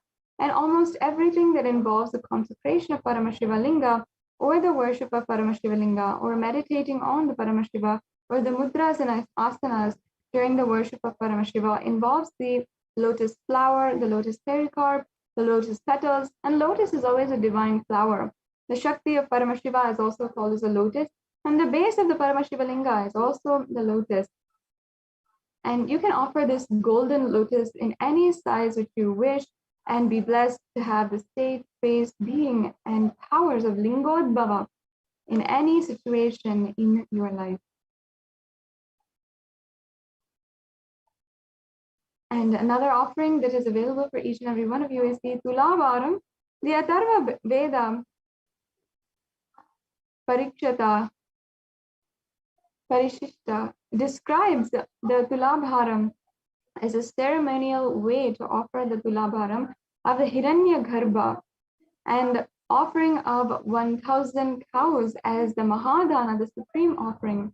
And in the Matsya Purana, it also says that the Tula Purusha, or the ceremonial offering of the Tulabharam, as the Mahadana, or as the most supreme offering. In Hinduism, the traditional way of offering is known to be as the Tulabharam, the sacred act of offering an item equivalent to the deity or to the Guru. Offerings can be various, like flowers, bilva, tulsi, the dates, banana, books, silver, or even gold. So giving this for the sake of giving, to open up and receive Paramashiva, is the Hindu way of giving. So you can offer this as well.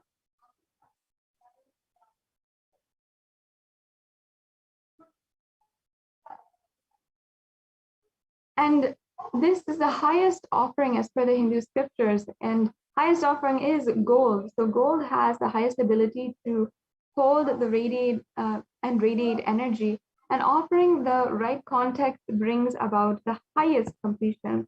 So offering this being blesses one with the completion, with wealth and health and blissful enlightenment lifestyle forever.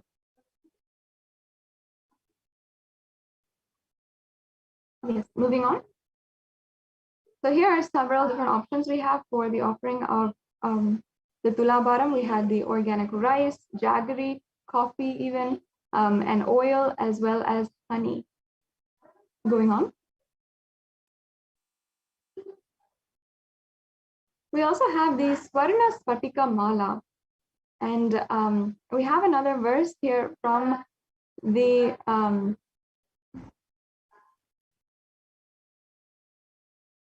this is from the Agamas, where it literally, the translation says, 5 faces, 10 shoulders, effulgence of crystal, 3 eyes, tranquil composure, crest adorned with the crescent moon, locks of matted hair bound with the serpent, mounted on the lion throne, constituted of the mantras, seated on the white lotus, designed on the throne, adorned with the various ornaments such as the earrings, the karnika, the hara, the katasutra, bandhana, keyura, kataka, Channarva, and others, eternal age of 16 years, supremely beautiful and auspiciously charming.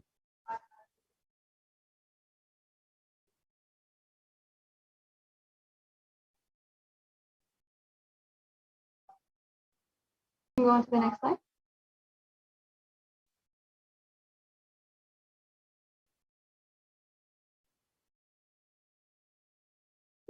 And we have a verse here from the Sri Vaidyanatha Ashtakam. And the translation says, I salute that God, Shiva, who is the king among the physicians, who wears the flow of Ganga and the moon on his head, who has 3 eyes and who is killed, the god of love and death, and who is worshipped by all devas.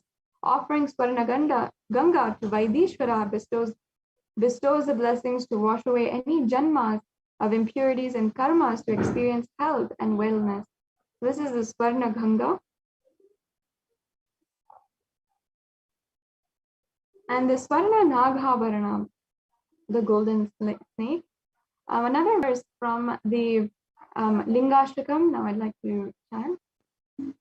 Kanaka Mahamani Bhushita Lingam Panipati Veshtita Shovita Lingam Daksha Suyajna Vinashana Lingam Tat Pranamami Sada Shiva Lingam.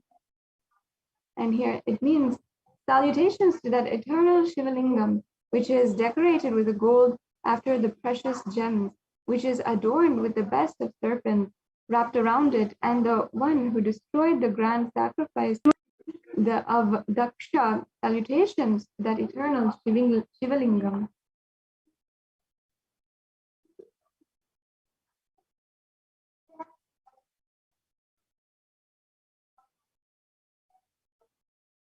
And here we have another offering, the Swarna Naghabharana, the golden snake, which you can offer.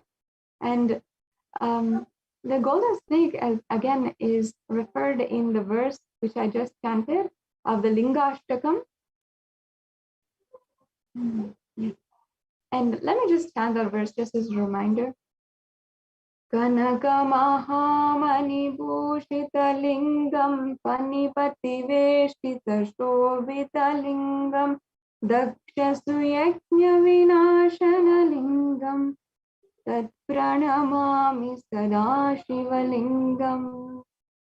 And you can offer the golden snake to adorn Paramashiva and be blessed with the awakened Kundalini to be best, to have the best health and clarity in making the right decisions regarding health, wealth, and relationships.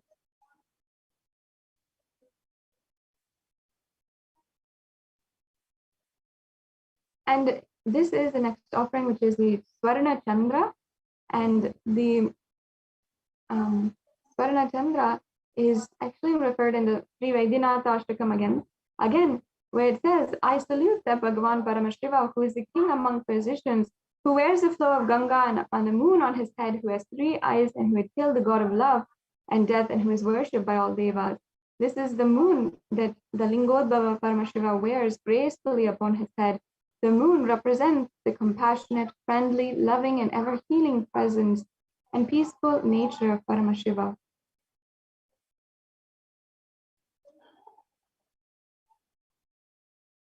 And we have next the Swarna Haram.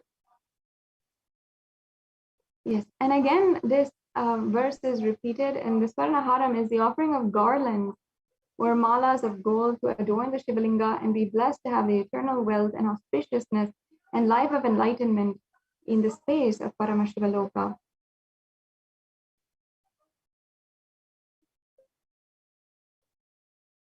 And yes, we can go on to the next offering.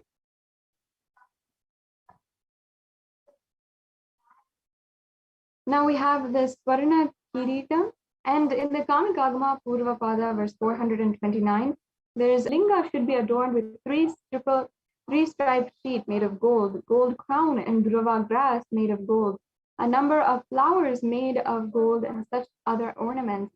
Offer the Kiritam to Vaidishvara to heal all the relationships in all dimensions.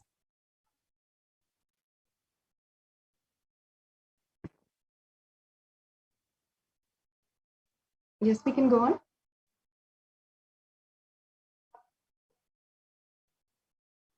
And we have the next is the Swarna Pinaka Pani. And another verse from the Sri Vaidyanatha Ashtakam. I salute that Bhagavan Paramashiva, who is the king among physicians, who is the lover of devotees, and who has destroyed 3 cities, who holds the bow called Pinaka, who destroys enmity and negativity daily, and who plays in the world with humans. Offering the Swarna Pinaka blesses one to directly resolve enmity, litigation, and to remove negative influences in our life. Yes, let's move on. We also have here the Swarna Trishulam, and another verse from the Kamikagama where it says, the trident denotes his 3 qualities, Tattva, Rajas, and Tamas, functioning in the pure realm. The Parashu denotes his nature of eternal existence. Khadga represents his invincible prowess.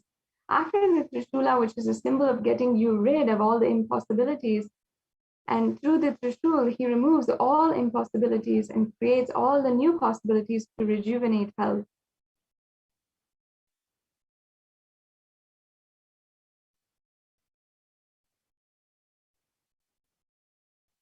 And here we have the offering of the Lingotbhava, all the different offerings that you can make today. As you can see, there's so many different options that you have.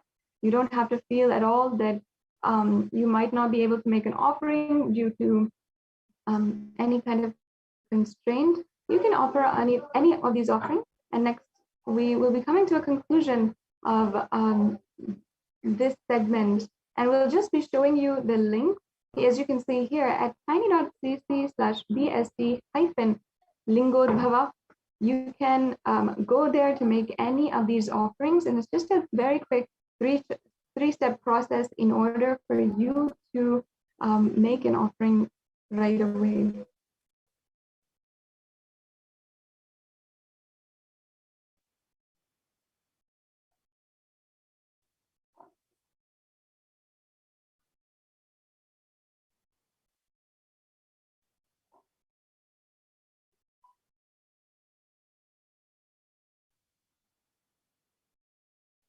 Yes, moving on. Yes, as you can see, these are more of the offerings, and we can move on.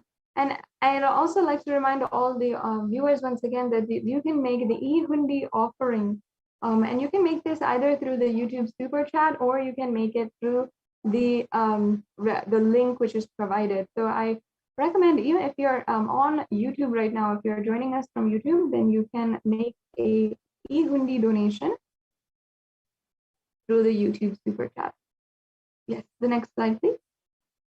And also, I request if we can briefly show the link for the online payment. If any of you are ready for making a payment right now, you can go to tiny.cc/Bhavasamadhi or BSD-Lingotbhava, and you'll be able to directly make a payment right there.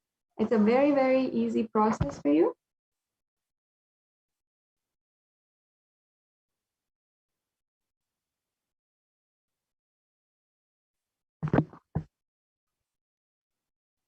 Yes, so as you can see here, we have the Bhavasamadhi Darshan form, and this is the first form. If you go to tiny.cc/BSD Bhavasamadhi Darshan, if you are interested in perhaps making an offering after some time, after a few days or maybe a few weeks, maybe for your birthday or a special occasion, we can stay tuned for the next Bhavasamadhi Darshan, for the next Lingotbhava Darshan, which will be the next Pradosham.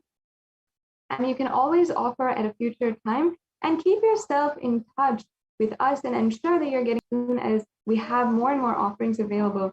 So you can go ahead and fill out this registration form. And then we also have the payment form.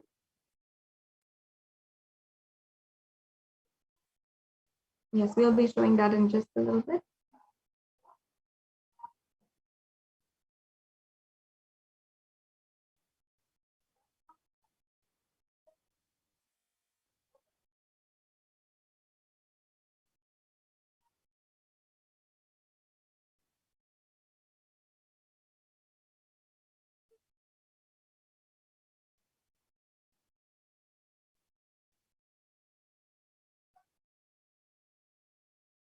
Yes, so as you can see, this is the payment gateway for the Lingotbhava Bhavasamadhi Darshan. You can go to this payment gateway and easily be able to make a donation immediately. So you can go here, select the offerings that you'd like to make, and then add that to your cart.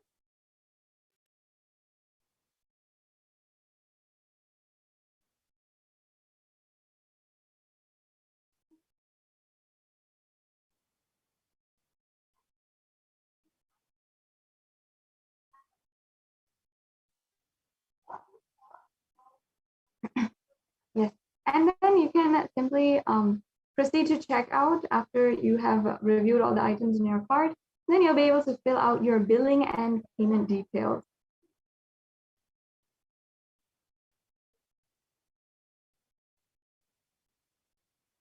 Yes, so that brings us to a conclusion of this segment in today's program in the different offerings that you can make to Bhagavan Lingotbhava on this very, very auspicious occasion. Once again, it's an extremely auspicious occasion to have the darshan of Bhagavan Lingotbhava. And I invite each and every one of you to either you can make a e-hundi donation or any one of these offerings today that are extremely profound and helpful and can actually help you transform in life. Understand that Sanatana Hindu Dharma is a religion of gratitude. Nowadays, in our daily life, all of our relationships have become a negotiation, a business. And unfortunately, we are continuously seeing all of our relationships as a business. If you would like to transcend these kinds of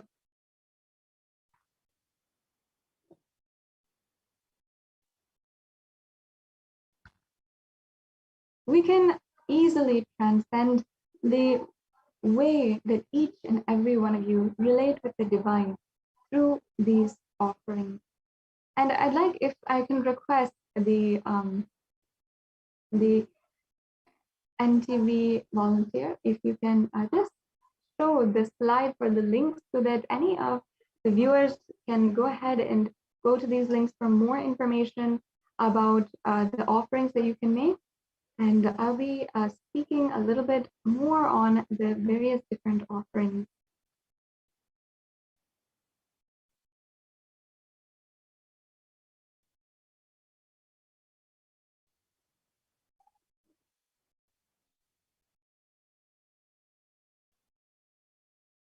Yes, thank you so much, Ma. So as you can see, a lot of different offerings are available for you here. And there's a beautiful story from the Guaranteed Solutions book that the Supreme Pontiff of Hinduism himself authored and has spoken about in spoken on that content from in any of the Ananda Spurana programs or the Life Bliss programs. If you have attended, you know that this book attends to every single chakra in our bodies and how to transcend our daily conflict, inner conflicts that we might have, and make our reality as we want it. And there's a chapter called From Discontentment to Gratitude. And in this, the Supreme Pontiff of Hinduism had beautifully narrated a story about once when there was a man who was praying to God, and he was just asking God, God, please give me $10 million. I will ensure that if you give me this $10 million, I will donate to your shrine and to you 20% of the $10 million. If you don't believe me, he went on to say, if you don't believe me, you can take $2 million for yourself, and I'll have the rest of the $8 million. Understand that each and every one of us is dealing with our relationship, our items, our day-to-day useful things as a utility value. We're only seeing what we can get out of it, and we only want exactly what we want out of it, and not willing to even budge a little bit from our negotiation. And we won't want to change ourselves or change anything inside of us. We'll always continuously demand from the universe. And actually, if you see, we have literally become continuously asking. And even our relationship with God becomes continuously asking. And there's also another story where, from this book, The Guaranteed Solutions book by the Supreme Pontiff of Hinduism, where he narrates saying, once a king was offering prayers in the court before he had gone to the court to give alms to all the beggars. And the beggars had come and they had all taken alms. And then there was one person who did not want to take, and he just, stayed away and stayed back and didn't ask for anything. And the king asked the beggar, what is this? Why did you not come and take the alms from me? And he said, when I came here, see, I am myself a beggar. I go and beg every single person for money and for food. But when I came here and I saw first that you yourself are begging, I don't understand why. Why should I take from you if begging is even what you do? Now understand that all of our dealings, even our relationship with God, has become simply just begging. We ask, and even nowadays, we don't even take a moment to realize actually what existence has given us, what the divine, what Paramashiva, and of course, incarnation of Paramashiva, the Supreme Pontiff of Hinduism, has given each and every one of us. We never see this as a reality, and we continuously offer, we continuously are asking and demanding first. And even in our prayers, it's become continuously asking. Understand that even in religion, there is a religion of prayer and a religion of gratitude. When you begin to make a religion, when you start to continuously pray, even in your religion or your religious belief, it'll not pave the way for your transformation. It'll continuously be like pouring nectar or pouring water into a bucket with a hole. Even when you are fulfilled, you'll go on to ask, what's next? What can I ask next from existence, or from the next person, or from whatever it is? All of our relationships are like this, and it's a deeply rooted unfulfilled feeling inside of us that has become normalized by society.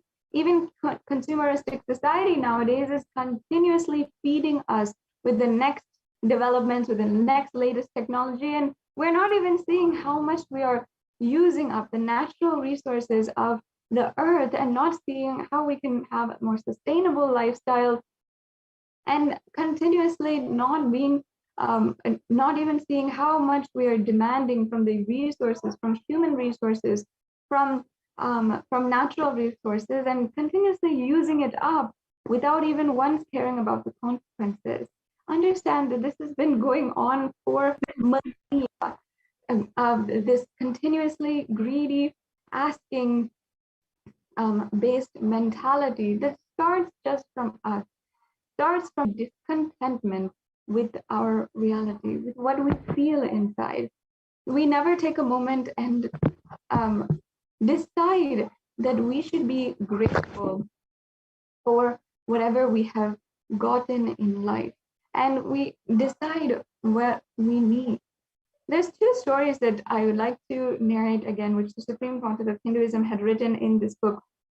So one day, a geography teacher had been sharing with all of her students all the 7 different wonders of the world. They went over the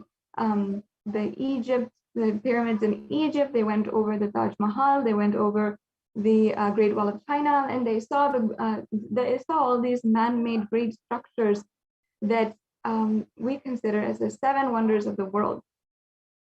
And there was one student who was sitting in the back of the classroom, and she was not really interested in the conversation, and she was just looking confused, a little bit non-involved, and not convinced entirely that of the teacher as well.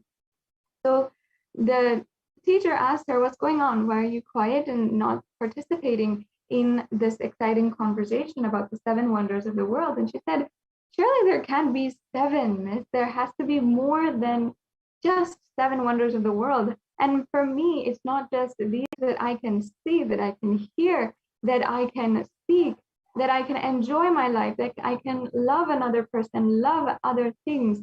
That is the 7 wonders of the world for me." And beautifully, the Supreme Pontiff of Hinduism tells us, after he narrated the story in the chapter in this book, the Guaranteed Solutions book, he tells us that we don't understand in our lives how much the universe has manifested us until this moment. And even if you see evolutionarily, we have been a continuous, persistent fervor for life, and we are literally the product of thousands of years of evolution and life generating around us. And today, what we enjoy as human beings itself, if we see, we speak, we smell, we hear, that itself is something that we should be grateful for. But how many of us spend time every single day to be grateful for these things? There's another beautiful story that the Supreme Pontiff of Hinduism had narrated in this chapter called Discontentment to Gratitude from Guaranteed Solutions. And he says that literally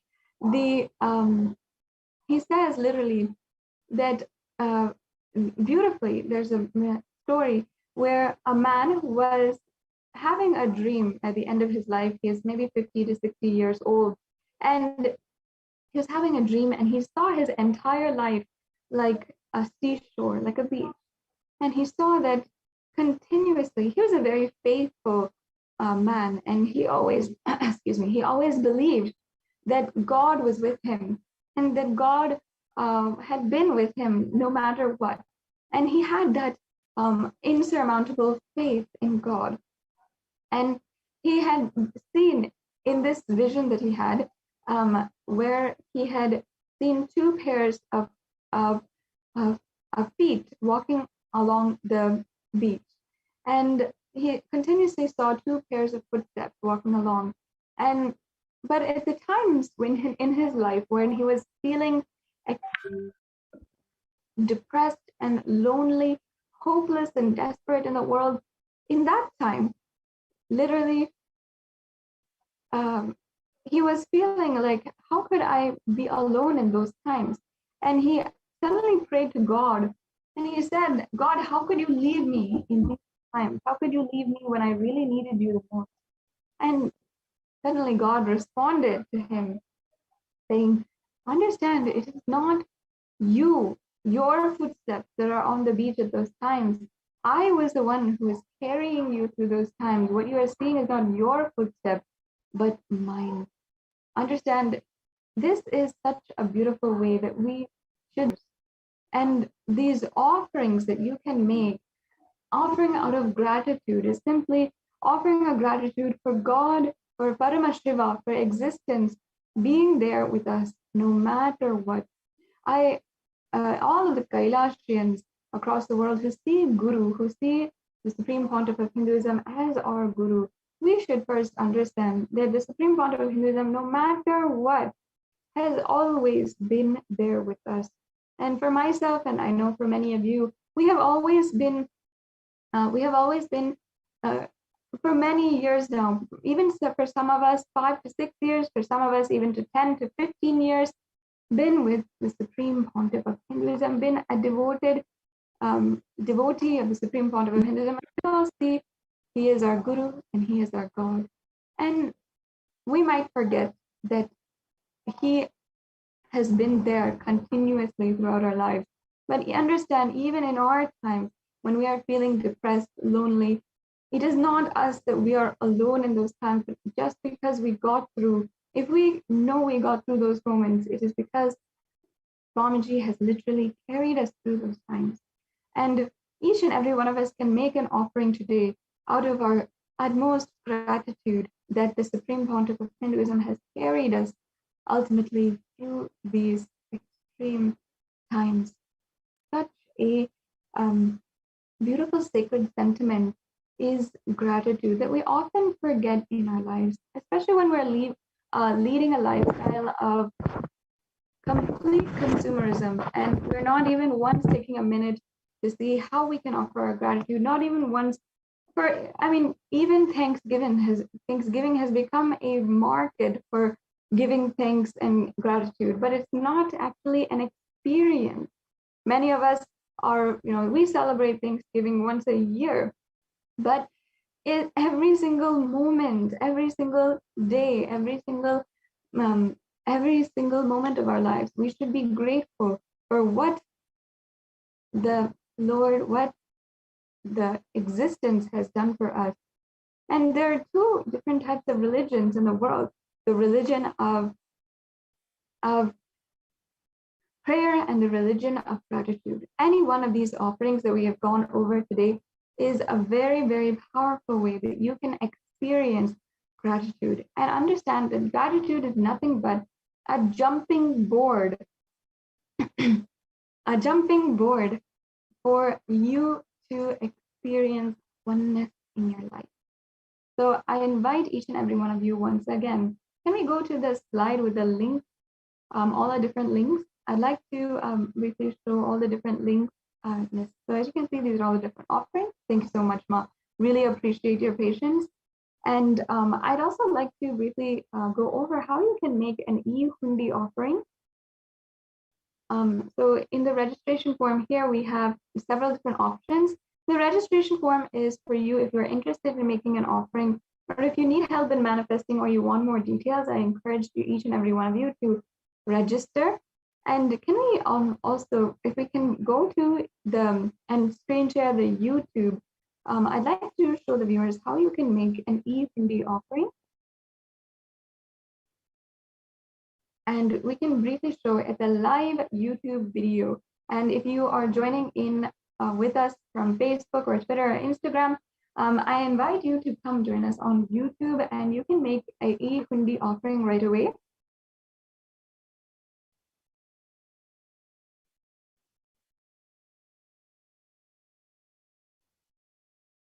You can simply offer your gratitude to Devi, to the Supreme Pontiff of Hinduism, and Bhagavan Lingotbhava. In just a few minutes, we are going to be starting a very powerful process for the Bhagavan Lingotbhava Darshan. Yes, thank you so much, Ma. I really appreciate that you're able to bring that up for us. So each and every one of you who's watching, as you can see, if we can go to Kailasa's HDH Nithyananda YouTube channel, that is our main YouTube channel. Yes, should be here. So Kailasa's HDH Nithyananda YouTube channel is the main YouTube channel. As you can see, you can just put that in your in the search engine for YouTube, and you will see the channel.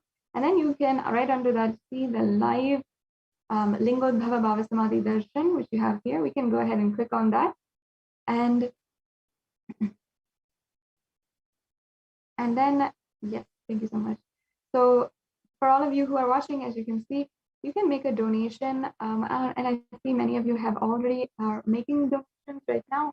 And I also invite, if you made your donation, I invite each and every one of you to also join us right now for the Varalakshmi Vrata special live Bhavasamadhi Darshan of Devi Parashakti, which will be starting in just some time. We'll be able to have the grace and the darshan of Devi Parashakti herself manifesting through the Supreme Pontiff of Hinduism.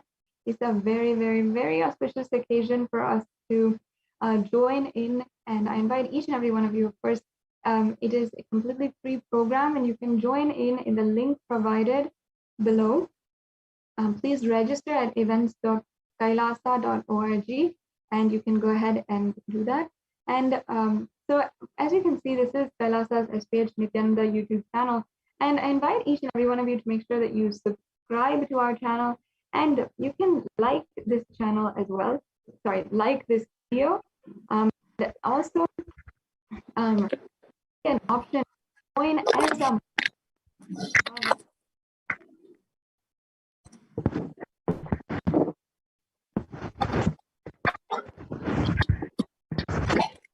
you will be able to, once you join as a member, you can make a donation on the YouTube Super Chat. So as you can see, we have the dollar sign. You can see, you can click on that and make an offering. And an offer through Super Chat. And you can either pay through YouTube, credit card, or through PayPal. Of paying through PayPal as well is also an option for you to pay. So yes, now we are going to go into the next program. The Bhavasamadhi goes the Bhavasamadhi. We will be entering into for Bhavasamadhi Darshan for each and every one of you who is watching. In this next 1 hour, we are going to be preparing the Bhavasamadhi Darshan, and we are going to literally be entering into the Darshan of Lingotbhava. Every one of you, just within a few, we enter a very, very sacred space. You will experience the most beautiful experience of oneness with Bhagavan Lingotbhava. If I can request once again the slides for the Bhavasamadhi Darshan preparation.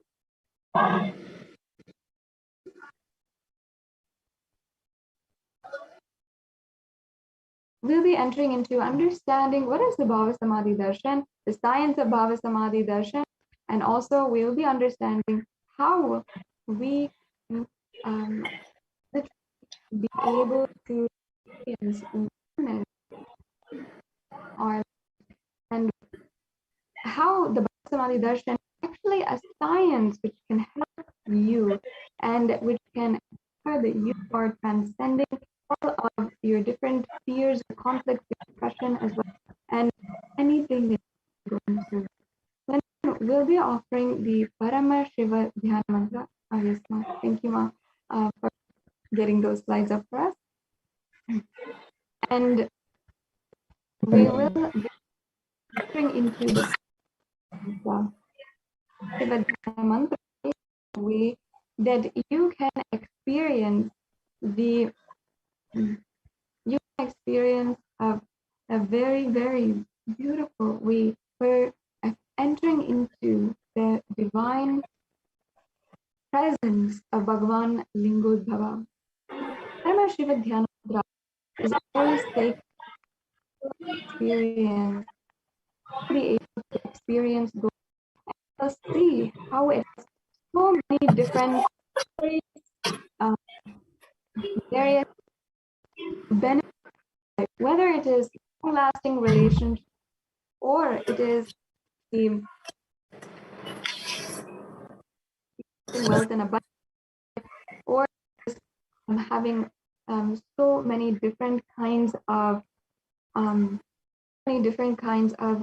beautiful, transformative relationships, or the long-lasting transformation that you've been yearning for perhaps years, even decades,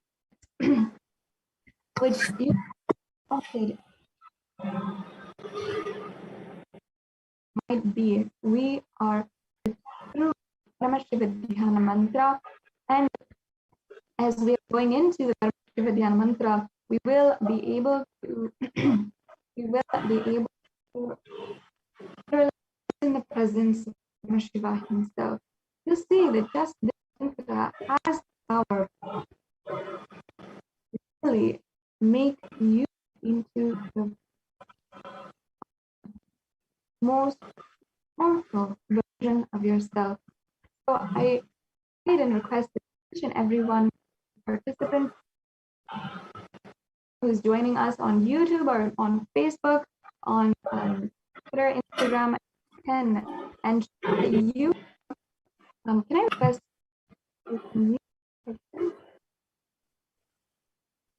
yes, so if you are with us, when we are to the Paramashivoham mantra, it's very powerful. You can sit in a very powerful space of take deep breaths, leave all of your burdens, your grief, your suffering, everything might be continuously making you heavy. Leave all of that just for the next 1 hour. And let us into this space. Let us create a space where we are holding the with creating space. Literally, what we're doing right now with this Paramashivoham and this we entering into is simply we will be clearing up our inner space, chanting, creating the positive vibration of the Sanskrit us, and then will be literally then able to understand. It does take patience, getting ready, and chant with seeing Bhagavan Lingotbhava, the experience inside of you, Bhagavan Lingotbhava. Thank you so much for the slides for us, and thank you this. Yes. So Bhavasamadhi Darshan, it is not just extreme pontification, but it's a science of an Hindu dharma. And in the Chaitanya Amrita, Bhagavan Sri describes the Bhavasamadhi Darshan. He says he once saw his own extraordinary sweetness reflected in a jewel. He was amazed, unprecedented, astonishing, deep and indescribable sweetness of mind. Allowed each eye to enjoy its sweetness. Beautiful Bhagavan Sri Krishna. He says, when I see my own sweetness in the mirror, I become eager to taste it. But I can't. And through concentration, I find the only way to realize sweetness through the constitution of Sri Radhika. I personally like this verse so much. It is simply a wonderful experience. Even how Radha enjoys it's just a experience. It's a current of Paramashiva, which is flowing to Radha. Next slide, please.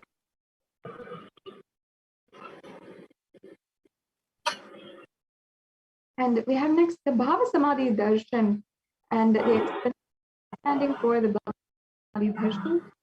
So each of you should first understand that Bhavasamadhi Darshan is the science of Nijavatara, manifesting the consciousness, formless, expressing the being of Paramashiva, and manifests as the Nijavatara, physical form, the embodied form, process experience, Paramashiva.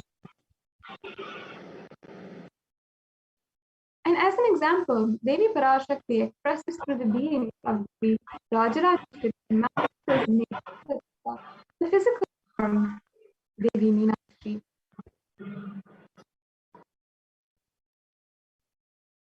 And another example, Bhagavan Paramashiva expresses through the being of Subramanya and manifests as the physical form.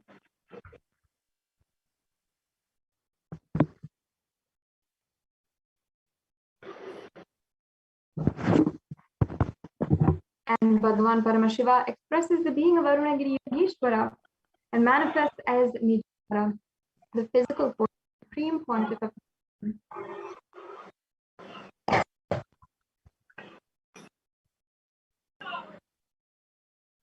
And Bhagavan Parandhama expresses the being of Mahavishnu, manifests as Nijavatar, the physical form of Sri Krishna.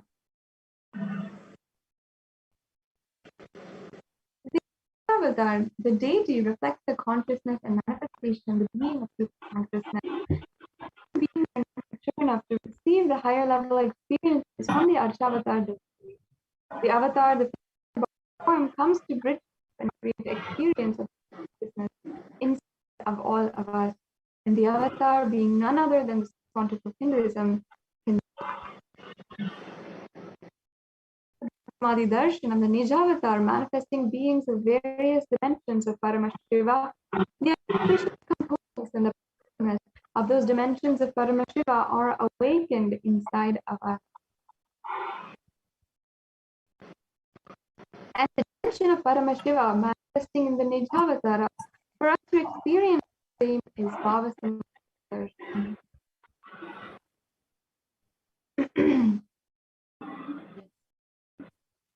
The Bhavasamadhi Darshan is the direct experience of costless bliss. And during the Bhavasamadhi Darshan, our very being comes alive and celebrates with the energy wave of existence.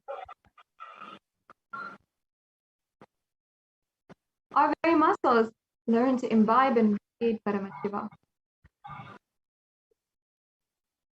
And Bhavasamadhi Darshan is like a window to the infinite expanse of consciousness, allowing us to glimpse the formless in a way that we can understand.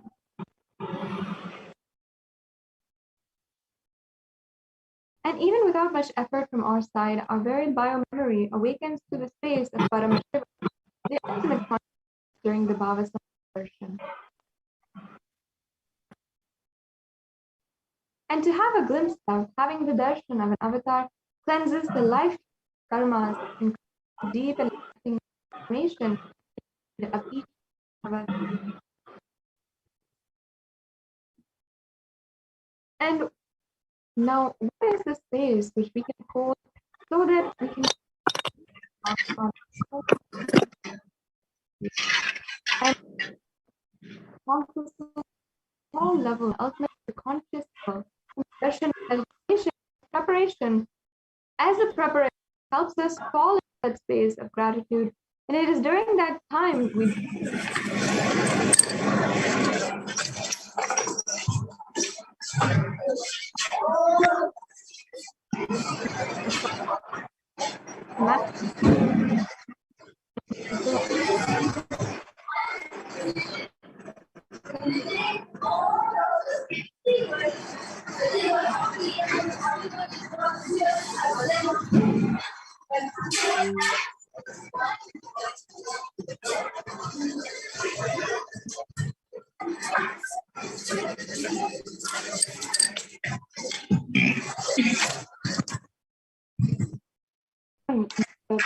Paramashivoham.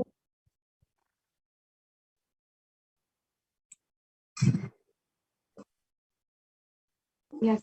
So now let's keep the right context inside of us. Understand, I know, you just keep the understanding everything. You are everything. And you are in the embodied form of the Supreme Pontiff of Hinduism, Jagat Nithyananda Paramashivam, and you are in the body. You are the source for both. Let me connect you to reveal and be you.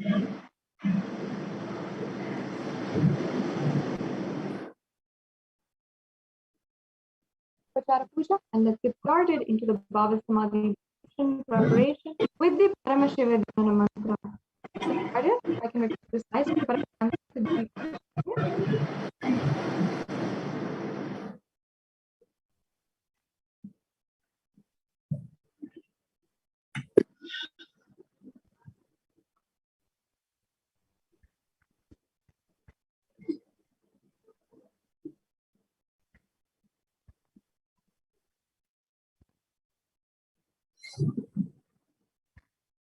If I can request again the slides for the Paramashivoham mantra to be projected, let us now do the Paramashivoham.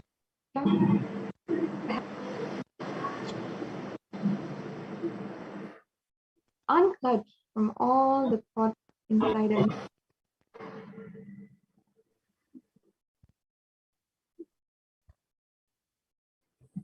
you. Unclutch completely. And all the thoughts, all the emotions, into the space, completely free Shiva himself.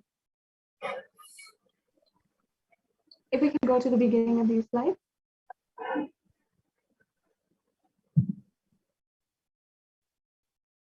Yeah. Inhale deeply and exhale. Spine and spine.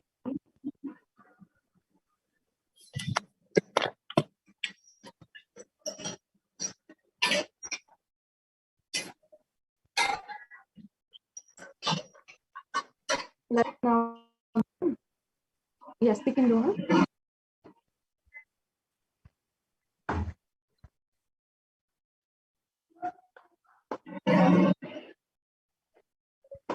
Let's start the Paramashivoham manifested through this mantra, and anyone on behalf of whom or to whom this Paramashivoham mantra is offered on behalf of today will simply receive the blessings and the Bhagavan Lingotbhava. So see that entry gone.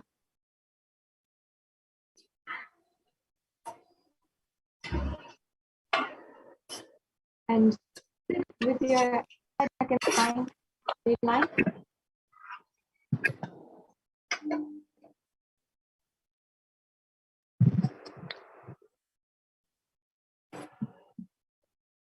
Breathe in and breathe out deeply. As we are chanting this Paramashivoham mantra,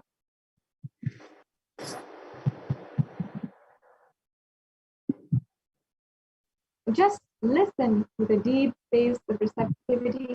Let the positive vibrations of the Sanskrit mantras just simply kindle your energy. You fall in with the Paramashivoham mantra that we will now be chanting.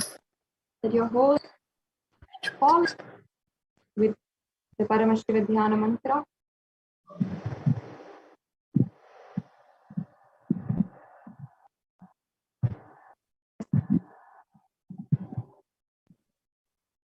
To begin the Paramashivoham.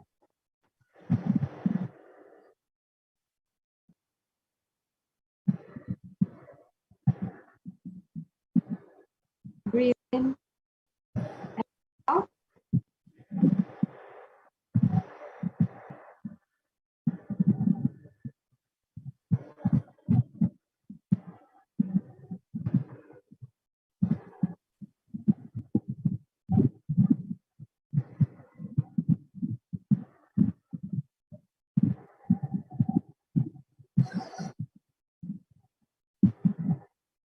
Let's get ready for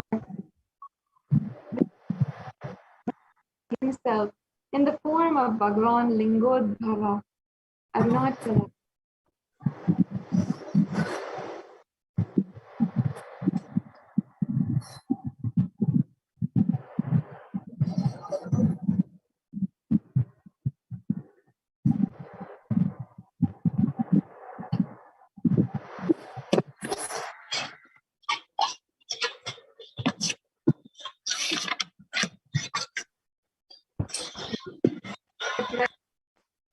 For the Bhagavan Lingotbhava Darshan with this Paramashivoham mantra.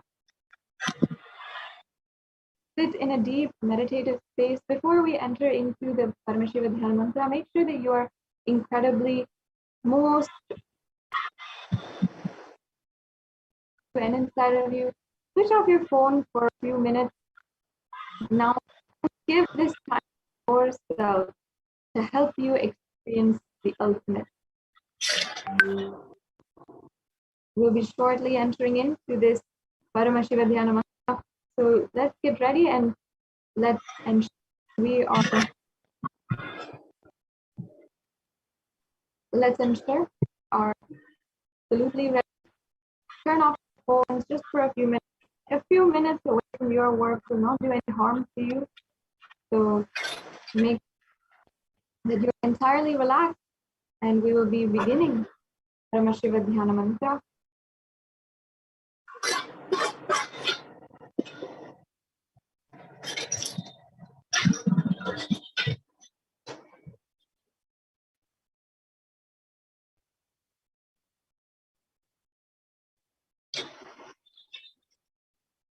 Just a few minutes from now, relax completely, and we'll be starting the Paramashivoham mantra.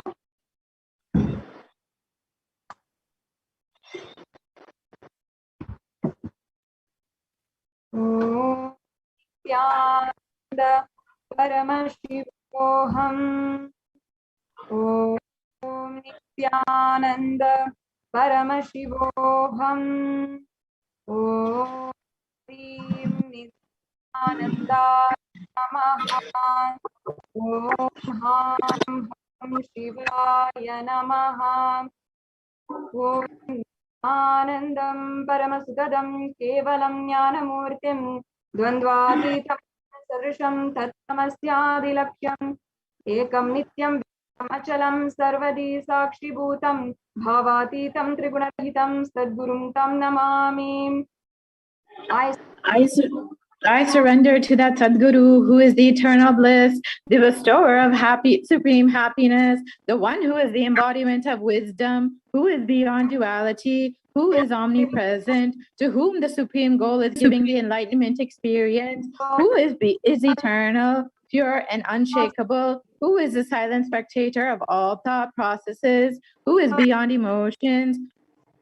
Understand, when you make a conscious resolution in the presence of the avatar, the power of the sankalpa itself will deliver the experience and manifest your reality. Om Mamo Pata Samasta Dhritakshaya Dhara Bhagavat Sri Nithyananda Paramashiva Prityartam.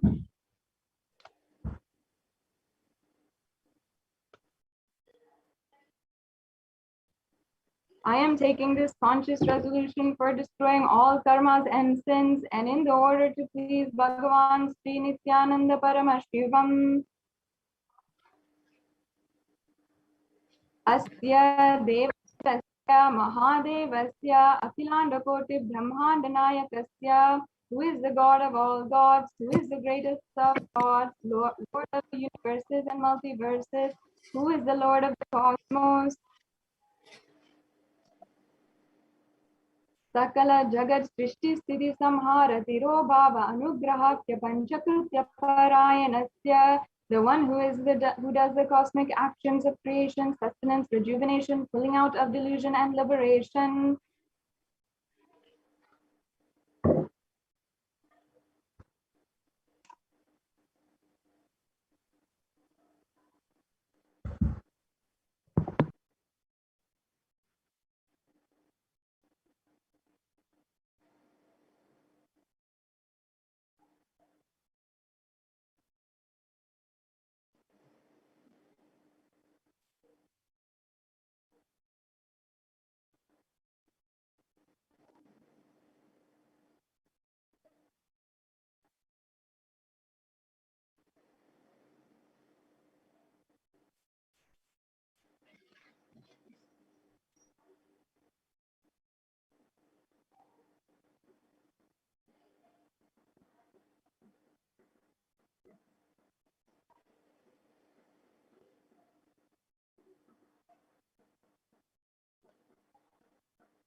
Adimadhyantarahittasya prameya parakramasya tattvartha gocharasya, the one who is beginning, middle, and end, the one who is immeasurable. Akara ukara makaratmaka pranavatmakasya vrishavarudasya mahadevasya, the one who is the embodiment of the three syllables, the Omkara, the one who is Rishabha as vehicle, the one who is Mahadeva himself, Kamikadi, Vatulanta, Mahatantrakta, Shaivagamasvarupasya, Samagamasvarupasya, Shuddhadvaita Shesvarupasya, Nithyananda Padastasya, Nithyananda Swarupasya, Shuddha Satchidananda Vigrahasya, Rupa Rupatisasya, Sakala Nishkalasya, Nitya Niranjana Niramaya Nirvikara Akhandadi Shanasya Sri Nithyanandeshwari Parashakti Sameta Sri Nithyanandeshwari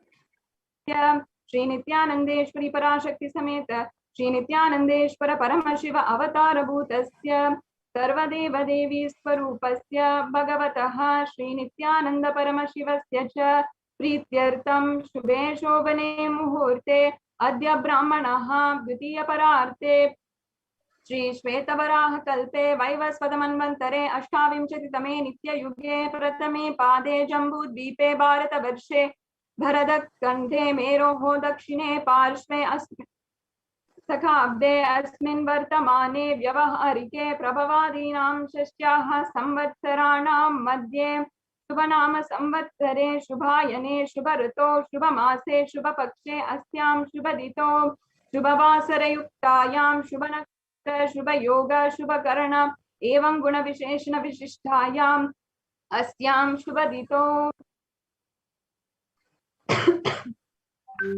During this time, the second half of the lifetime of Brahma, during the Kalpa called Shveta Varaha, during the regime of Vaivasvata Manu,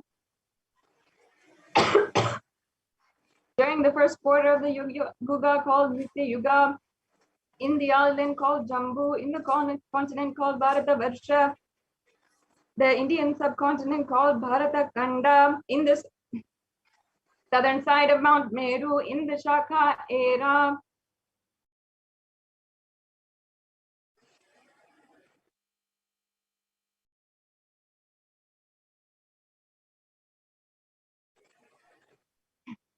during the year called Lava, which is one of the set of 60 years, which is the practice of which Prabhava is the first year, in the auspicious Ayana, in the auspicious season, in the auspicious month, in the auspicious Paksha, on the auspicious Tithi, on the auspicious day, during the auspicious Nakshatra, auspicious Yoga, auspicious Karana, during such an auspicious moment, Adi Kailase Kalpavrikshasya Adaha Nithyananda Nagare Mrita Smritana Muktidayake Mahakshetre. Now, all the participants, we request, whether you are offering for yourself or for someone else, if you are offering for a male, please chant the male names now. Namade. Now we request all the participants, whether you are offering for yourself or for someone else, if you are offering for a female, please chant the female names now. Namnya cha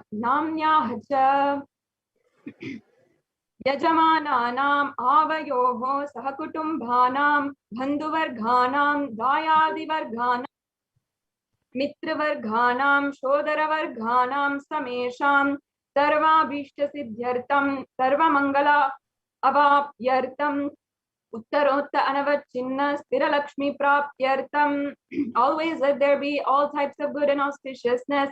Always let there be unbroken flow and steady flow of abundance, prosperity, and wealth. Kutumbe sarvesham sarvabhishta siddhyartam chintita manorata avapyartam. Let the family always be all kinds of auspiciousness and anything which is desired to be fulfilled.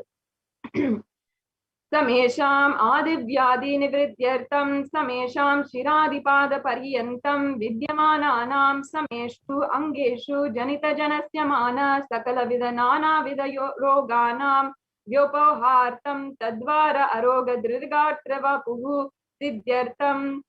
Let all chronic diseases be healed. Let all kinds of diseases and disorders in the blood body starting from the head till toe, which has occurred or which is yet to occur in the various parts of body be healed. Let a strong disease, less healthy, handsome and disease and let a strong diseaseless, healthy, handsome and graceful body be attained. Samesham parihi kartibhrishya krita karishyamana sakala vida mantra tantra yantra vishachurna abhichara stambhana marana uchchadhana vidveshana vasikarana mantra mantrika prayogebhyah rakshana praptyartam Tadvara samesham sarvabhishta siddhyartam. Let protection be obtained from all the evils of acts performed by people, either in past or yet be performed in the future through the use of mantras, tantras, yantras, poisonous pills, employing spells for malevolent purposes, like making a person immobile, killing a person through vomiting and diarrhea, upsetting and ruining the health, poisoning and hypnotizing. अपमृत्यु दोष निवृत्त्यर्थम कालमृत्यु अकालमृत्यु दुर्मृत्यु निवृत्त्यर्थम. Let all the doshas, ill effects related to death, like destined death, unnatural death, fatal death be removed. Samesham antardrishti bahi drishti krura drishti vyapyara drishti anukula drishti pratikula drishti ityagi sakala vida drishti dosha nivrityartam. Let all the effects of evil eyes from known and unknown sources, effects of cruelty-filled eyes, evil eyes of business enemies, effects of evil eyes of people who may project as if they are well-wishers, and the effects of evil eyes of people who are against our well-being be removed. Tamesham anta shatru bahi shatru krura shatru vyapara shatru anukula shatru pratikula shatru ityagi sakala vida shatru bada nivrityartam. Let all the effects of inner enemies and outer enemies, fierce enemies, business enemies, enemies who project themselves as good and enemies who work against our well-being be removed. Samesham matrishapadi sakala vidasapanam vyapohanartam. Let the effects of all the curses right from the mother be removed. Anadi avidyavasanaya pravartamane asmin mahati samsara chakre vichitra bihi karmagati bihi vichitrasu yonisu punah punaha anekadha janitva. From time immemorial, due to ignorance, we get caught in vast cycle of birth and death. Due to effects of our actions, we take birth again and again in various bodies, which is quite strange. Kenapi punya karma visheshena bhagavatah Shri Nithyananda Paramashivasya aparimitaya kripaya idanintana manushya janma praptavatam.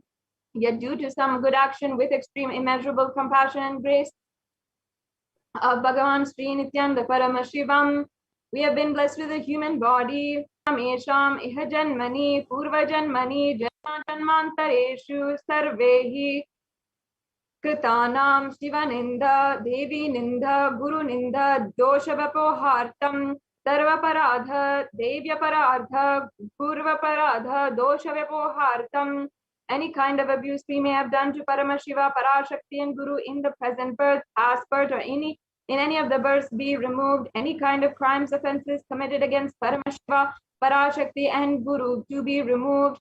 Brahma Hatya Surapana Svarasteya Gurutal Pagamana Tatsamsara Ghakya Panchapaha Patakadi Samasta Papa Vitirtartam.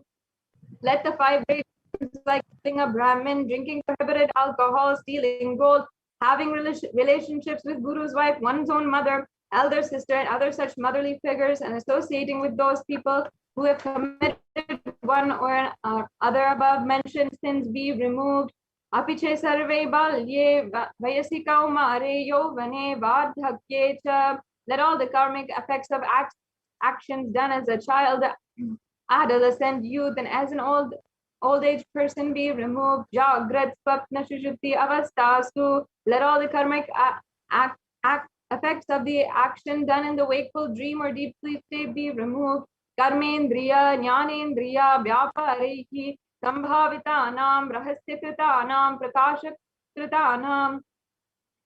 Let all the sins done through the karmendriyas, the 5 organs which perform actions like speech, hands, feet, excreting, reproductive organs, and jnanendriyas, the 5 organs receive information like ears, eyes, nose, tongue, and skin, be removed. Atipataka anam, upapataka anam, samkalini, kalikarana anam, malani karana anam, apatrikarana anam, jati brahmashaka anam, prakirnitanam, evam navanam, navavidanam, bahunam, bahuvidanam, sarvesham, papanam, sadhyaha.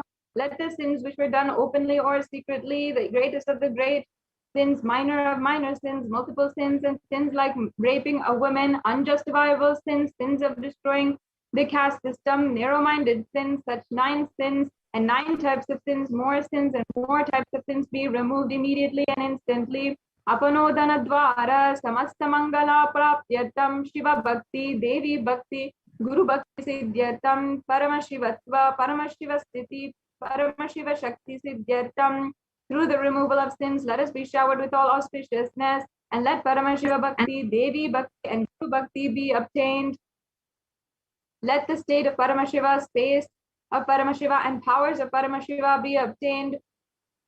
Kutumbe sarvadha sanmangala prapyartam anonya pema bhivridyartam purnatva siddhyartam sarva pani nivrityartam. Let the whole family always be showered with auspiciousness. Let mutual love bloom among all people. Let completion happen. Let all mishaps be removed. Shipya arogya vyapartam ayura bhividyartam. Let healthy body be obtained instantly and immediately. Let longevity be bestowed. Vyapare udyoge cha sarvajana vasikaranartam tadvara unnato natasthana prapyartam. Let your charisma impress everyone in business and job, and through that let you attain the best of the position. Bahudana saukya prapyartam griha kanaka pashu putra pautra dhana dhanya saukya prapyartam. Let extremely wealthy and happy life happen. Let various wealth be showered in the form of house, gold, cattle, children, grandchildren, money, grains, and all the comforts related to worldly life. Adityadinam navanam grahanam doshapida nivaranartam Adityadinam navanam grahanam anukulyata siddhyartam. Let all the malefic effects of the 9 planets be removed, and let all auspiciousness be bestowed by grace of the 9 planets. Bhumyantarikshe vidyamana bhuta preta pishacha rakshasa brahmarakshasa vetala kushmanda Dakini, Shakini, Ityadi, Sarva, Kristani, Nivaranartam. Let all the evil effects that cause calamities on planet Earth, the evil effects from various demonic beings like Bhuta, Preta, Pishacha, Rakshasa, Brahma Rakshasa, Vetala, Kushmanda, Dhaki, Shakini be removed. Mano Vyakulatani Varanartam. Let the mental confusion and worry be removed. Prarabdhe karmani karishyamane karmani adidvaika adibhautika adhyatmika vigna nivaranartam samasta jnana varanartam dhanalakshmi dhanyalakshmi santanalakshmi saubhagyalakshmi vidyalakshmi sauryalakshmi veeralakshmi vijayalakshmi ityadi ashtalakshmi paripurna kripakataksha siddhyartam. Let all the loans be removed. Let all the Ashtalakshmis like Dhanalakshmi, Dhanyalakshmi, Santanalakshmi, offspring, Saubhagyalakshmi, fortune, Vidyalakshmi, knowledge, Shaurya-lakshmi, bravery, Veera-lakshmi, heroism, Vijaya-lakshmi, and success be showered. Parikshasu unnatasta, Parikshasu unnatastane, Vijaya prapyarta, Sarva vidya parangata, Siddhyartam, Meda Shakti, Grahana Shakti, Abhirvyartam. Let the top rank be obtained in all examinations. Let all the excellence be acquired in the field of knowledge. Let the memory power, understanding ability be increased. Ityadi Sakala Vida Sanmangalani Guru Kripa Katakshena Prapyartam. By the grace of Guru, let all the above auspiciousness be showered upon Sri Kailash Shonnatas Dvadashantas Shamala Pitaruda Sri Meenakshi Sundareshwara Bhinnaswarupa Parashivaputra Ratna Kumara. the one who has ascended the Madurai Adinam Shamala Pita, established by Devi Meenakshi, the incarnation of Shamala Devi, which is supreme place of Kailasa, where Paramashiva resides and rules the whole cosmos, and Kailasa, the one who is no different from Meenakshi and Sundareshwara, the most beloved son of Paramashiva, the young boy. Guru Manya Tulyavatara, Shri Parvati, Sanyapana Labda Divyajnana Vishnuta, Sakala Nigama Gamasara Bhuta, Dravida Veda Pravartra, the gem among gurus and unequaled avatar, the one who received enlightenment by drinking the breast milk of Devi Parvati, author of the famous Dravida Vedam, which is the essence of all Vedas and Agamas, Srimad Paramashiva Karuna Samit Digata, Muktamaya Chatra Shayana, Yamana Chatra Chamara Shri Chinnaka Haladi,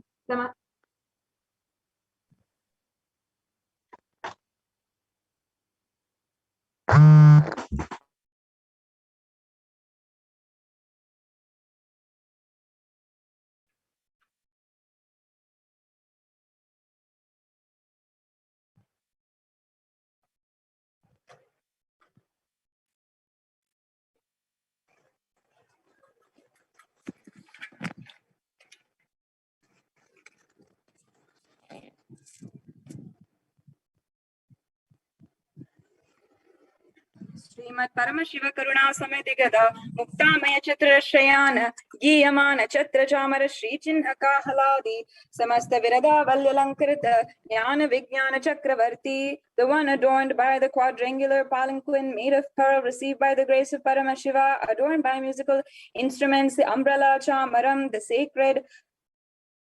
sacred symbols of worship, adorned by the hymns of praises, the one who has won the whole world by his enlightenment and the science of enlightenment and been accepted by kings as the supreme ruler.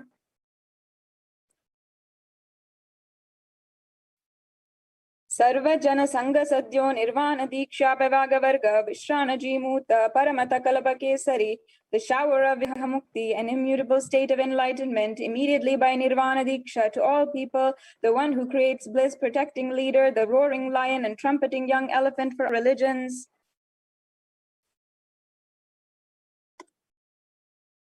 Shaiva Siddhanta Stapanacharya Sri Rajadiraja Pandya Maharaja Gurukshapa Sakyadi Mahandakara Nivarana Jnana Bhanu Vikshana Narharha Dvajochedana Purvaka Srimad Rishabhadvaja Stapaka, the Acharya who is established Shaiva Siddhanta, the Raja Guru of the Pandya who is the supreme king of all kings, the Guru who is also the Pandya king, the supreme kings of all kings, the enlightening sun that removes the utter darkness of a delusion, the one who is installed the Vrishabha flag, the creator, reviver of Shaivism.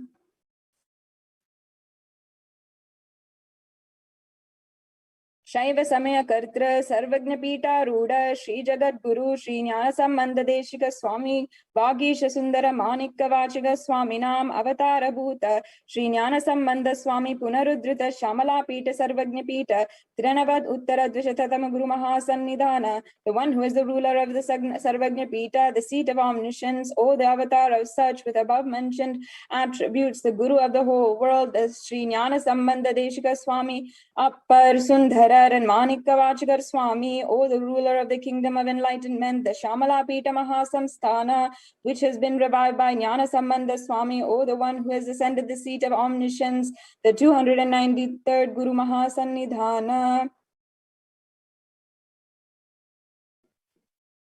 Arunagiri Yogishwara Paramparagata, Arunachala Sarvagna Pita Guru Mahasannidhana, the one who has ascended the seat of Arunachala Sarvagna Pita in the lineage of Arunagiri Yogishwara. Kailasa Paramparagata, Kanchi Kailasa Sarvagna Pita, Traya Trimsa Uttara Drishatad Guru Mahasannidhana, the one who has ascended the seat of Kanchi Kailasa Sarvagna Pita as the 233rd Pontiff, the Guru Mahasannidhanam in the lineage of Kailasa. Nityotsava, Nityamangala, Nitya Kalyana, Nitya Rajita, Kailasa Paramparagata, Adi Kailasa Nithyananda Pita, Mahasamsthana, Mahasimhasana Pita Kartra, the creator of the Nithyananda Pita Mahasamsthana, Mahasimhasana Pita, which is eternally celebrating, auspicious, festive, and having the attractive energy of enriching. साक्षात् श्री परम कैलास परंपरागत वैवस्वत मनु इक्ष्वाकु हरिश्चंद्र भगीरथ श्रीरामचंद्र सूरसेन इत्यादि अनवचिन्न सार्वभौम चक्रवर्ती परंपरागत चतुष्षष्टि योगिनी मंडित चतुष्षष्टि सांप्रदाय प्रवर्तक मनुधर्म शासन सूर्य वंश प्राप्त सर्वज्ञ पीठ सुरांगी साम्राज्य मूढ़ाभिषिक्त चूड़ामणि साक्षात् श्री परमशिव समुद्भूत कपिल महागुरु पुनरुद्धात् महानिर्वाणी पीठ अष्टोत्तर सहस्र श्री महामंडलेश्वर the 1008 Sri Mahamandaleshwara Mahanirvaniya Pita established by Bhagavan Paramashiva himself and revived by sage Kapila. साक्षात् श्री परमशिव सिंहासनाभिषिक्त समस्त गणनायक श्री महागणपति समारंभा अनवचिन्न पीठाधीश्वर गुरु परंपरा प्राप्त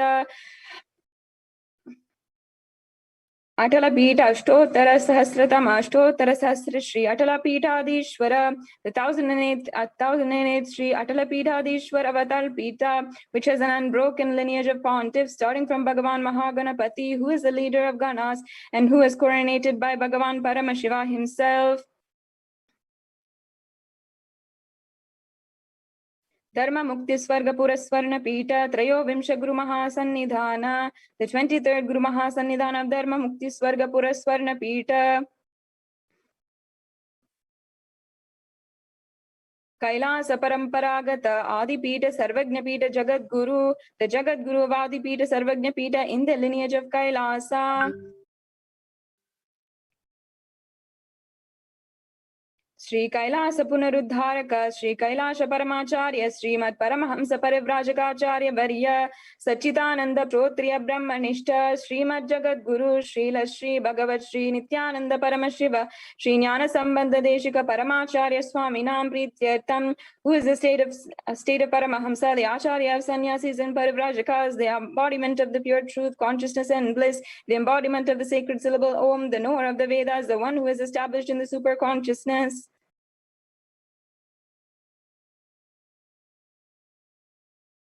देशां पादारविन्दयोः भक्ति सिद्ध्यर्थं गुरुकृपाकटाक्ष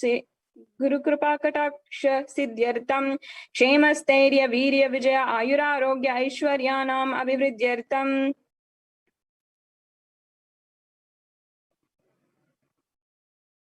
धर्म अर्थ काम मोक्ष चतुर्विध फल पुरुषार्थ सिद्ध्यर्थं समस्त दुरितोपशान्त्यर्थं समस्त मंगला अवाप्त्यर्थं भगवत श्री नित्यानंद परमशिव प्रसादेन सकुटुम्बस्य ज्ञान वैराग्य जीवन मुक्ति प्राप्त्यर्थं च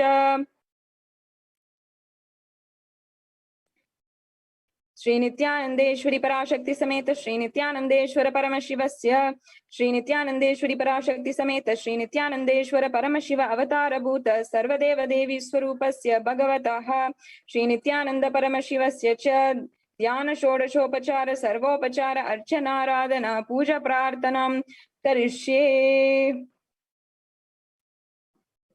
ओम आनंद घंद निलयाय नमः। ओम भवरोग भेषजाय नमः। ओम कल्पतरवे नमः।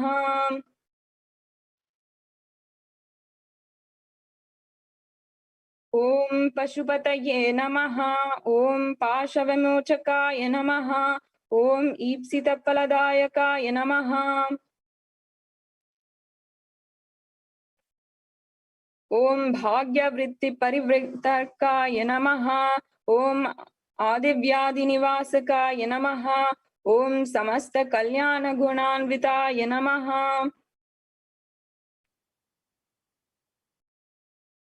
ओम विधादि पुरुषाय नमः। ओम श्री कैलासपतये नमः। ओम शिवशक्त्यैकस्वरूपाय नमः।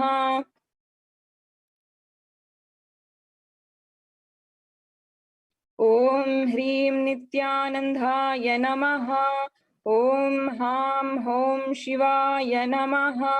ओम श्री नित्यानंदेश्वरी पराशक्ति समेत श्री नित्यानंदेश्वर परमशिवाय नमः।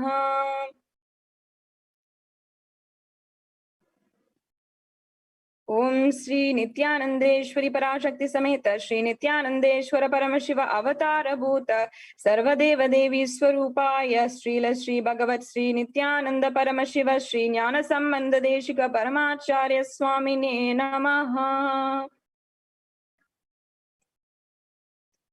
Om Nithyanandam.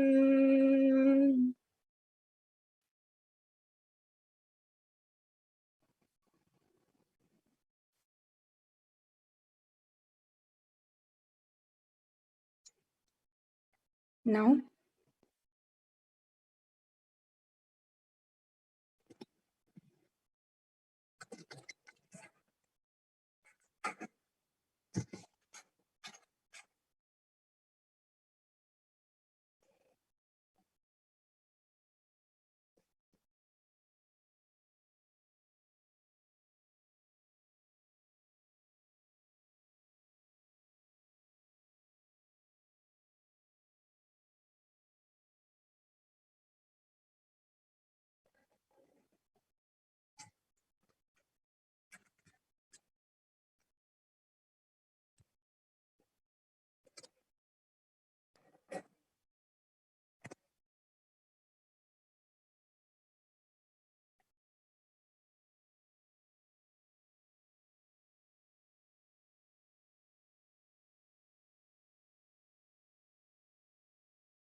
bless you all.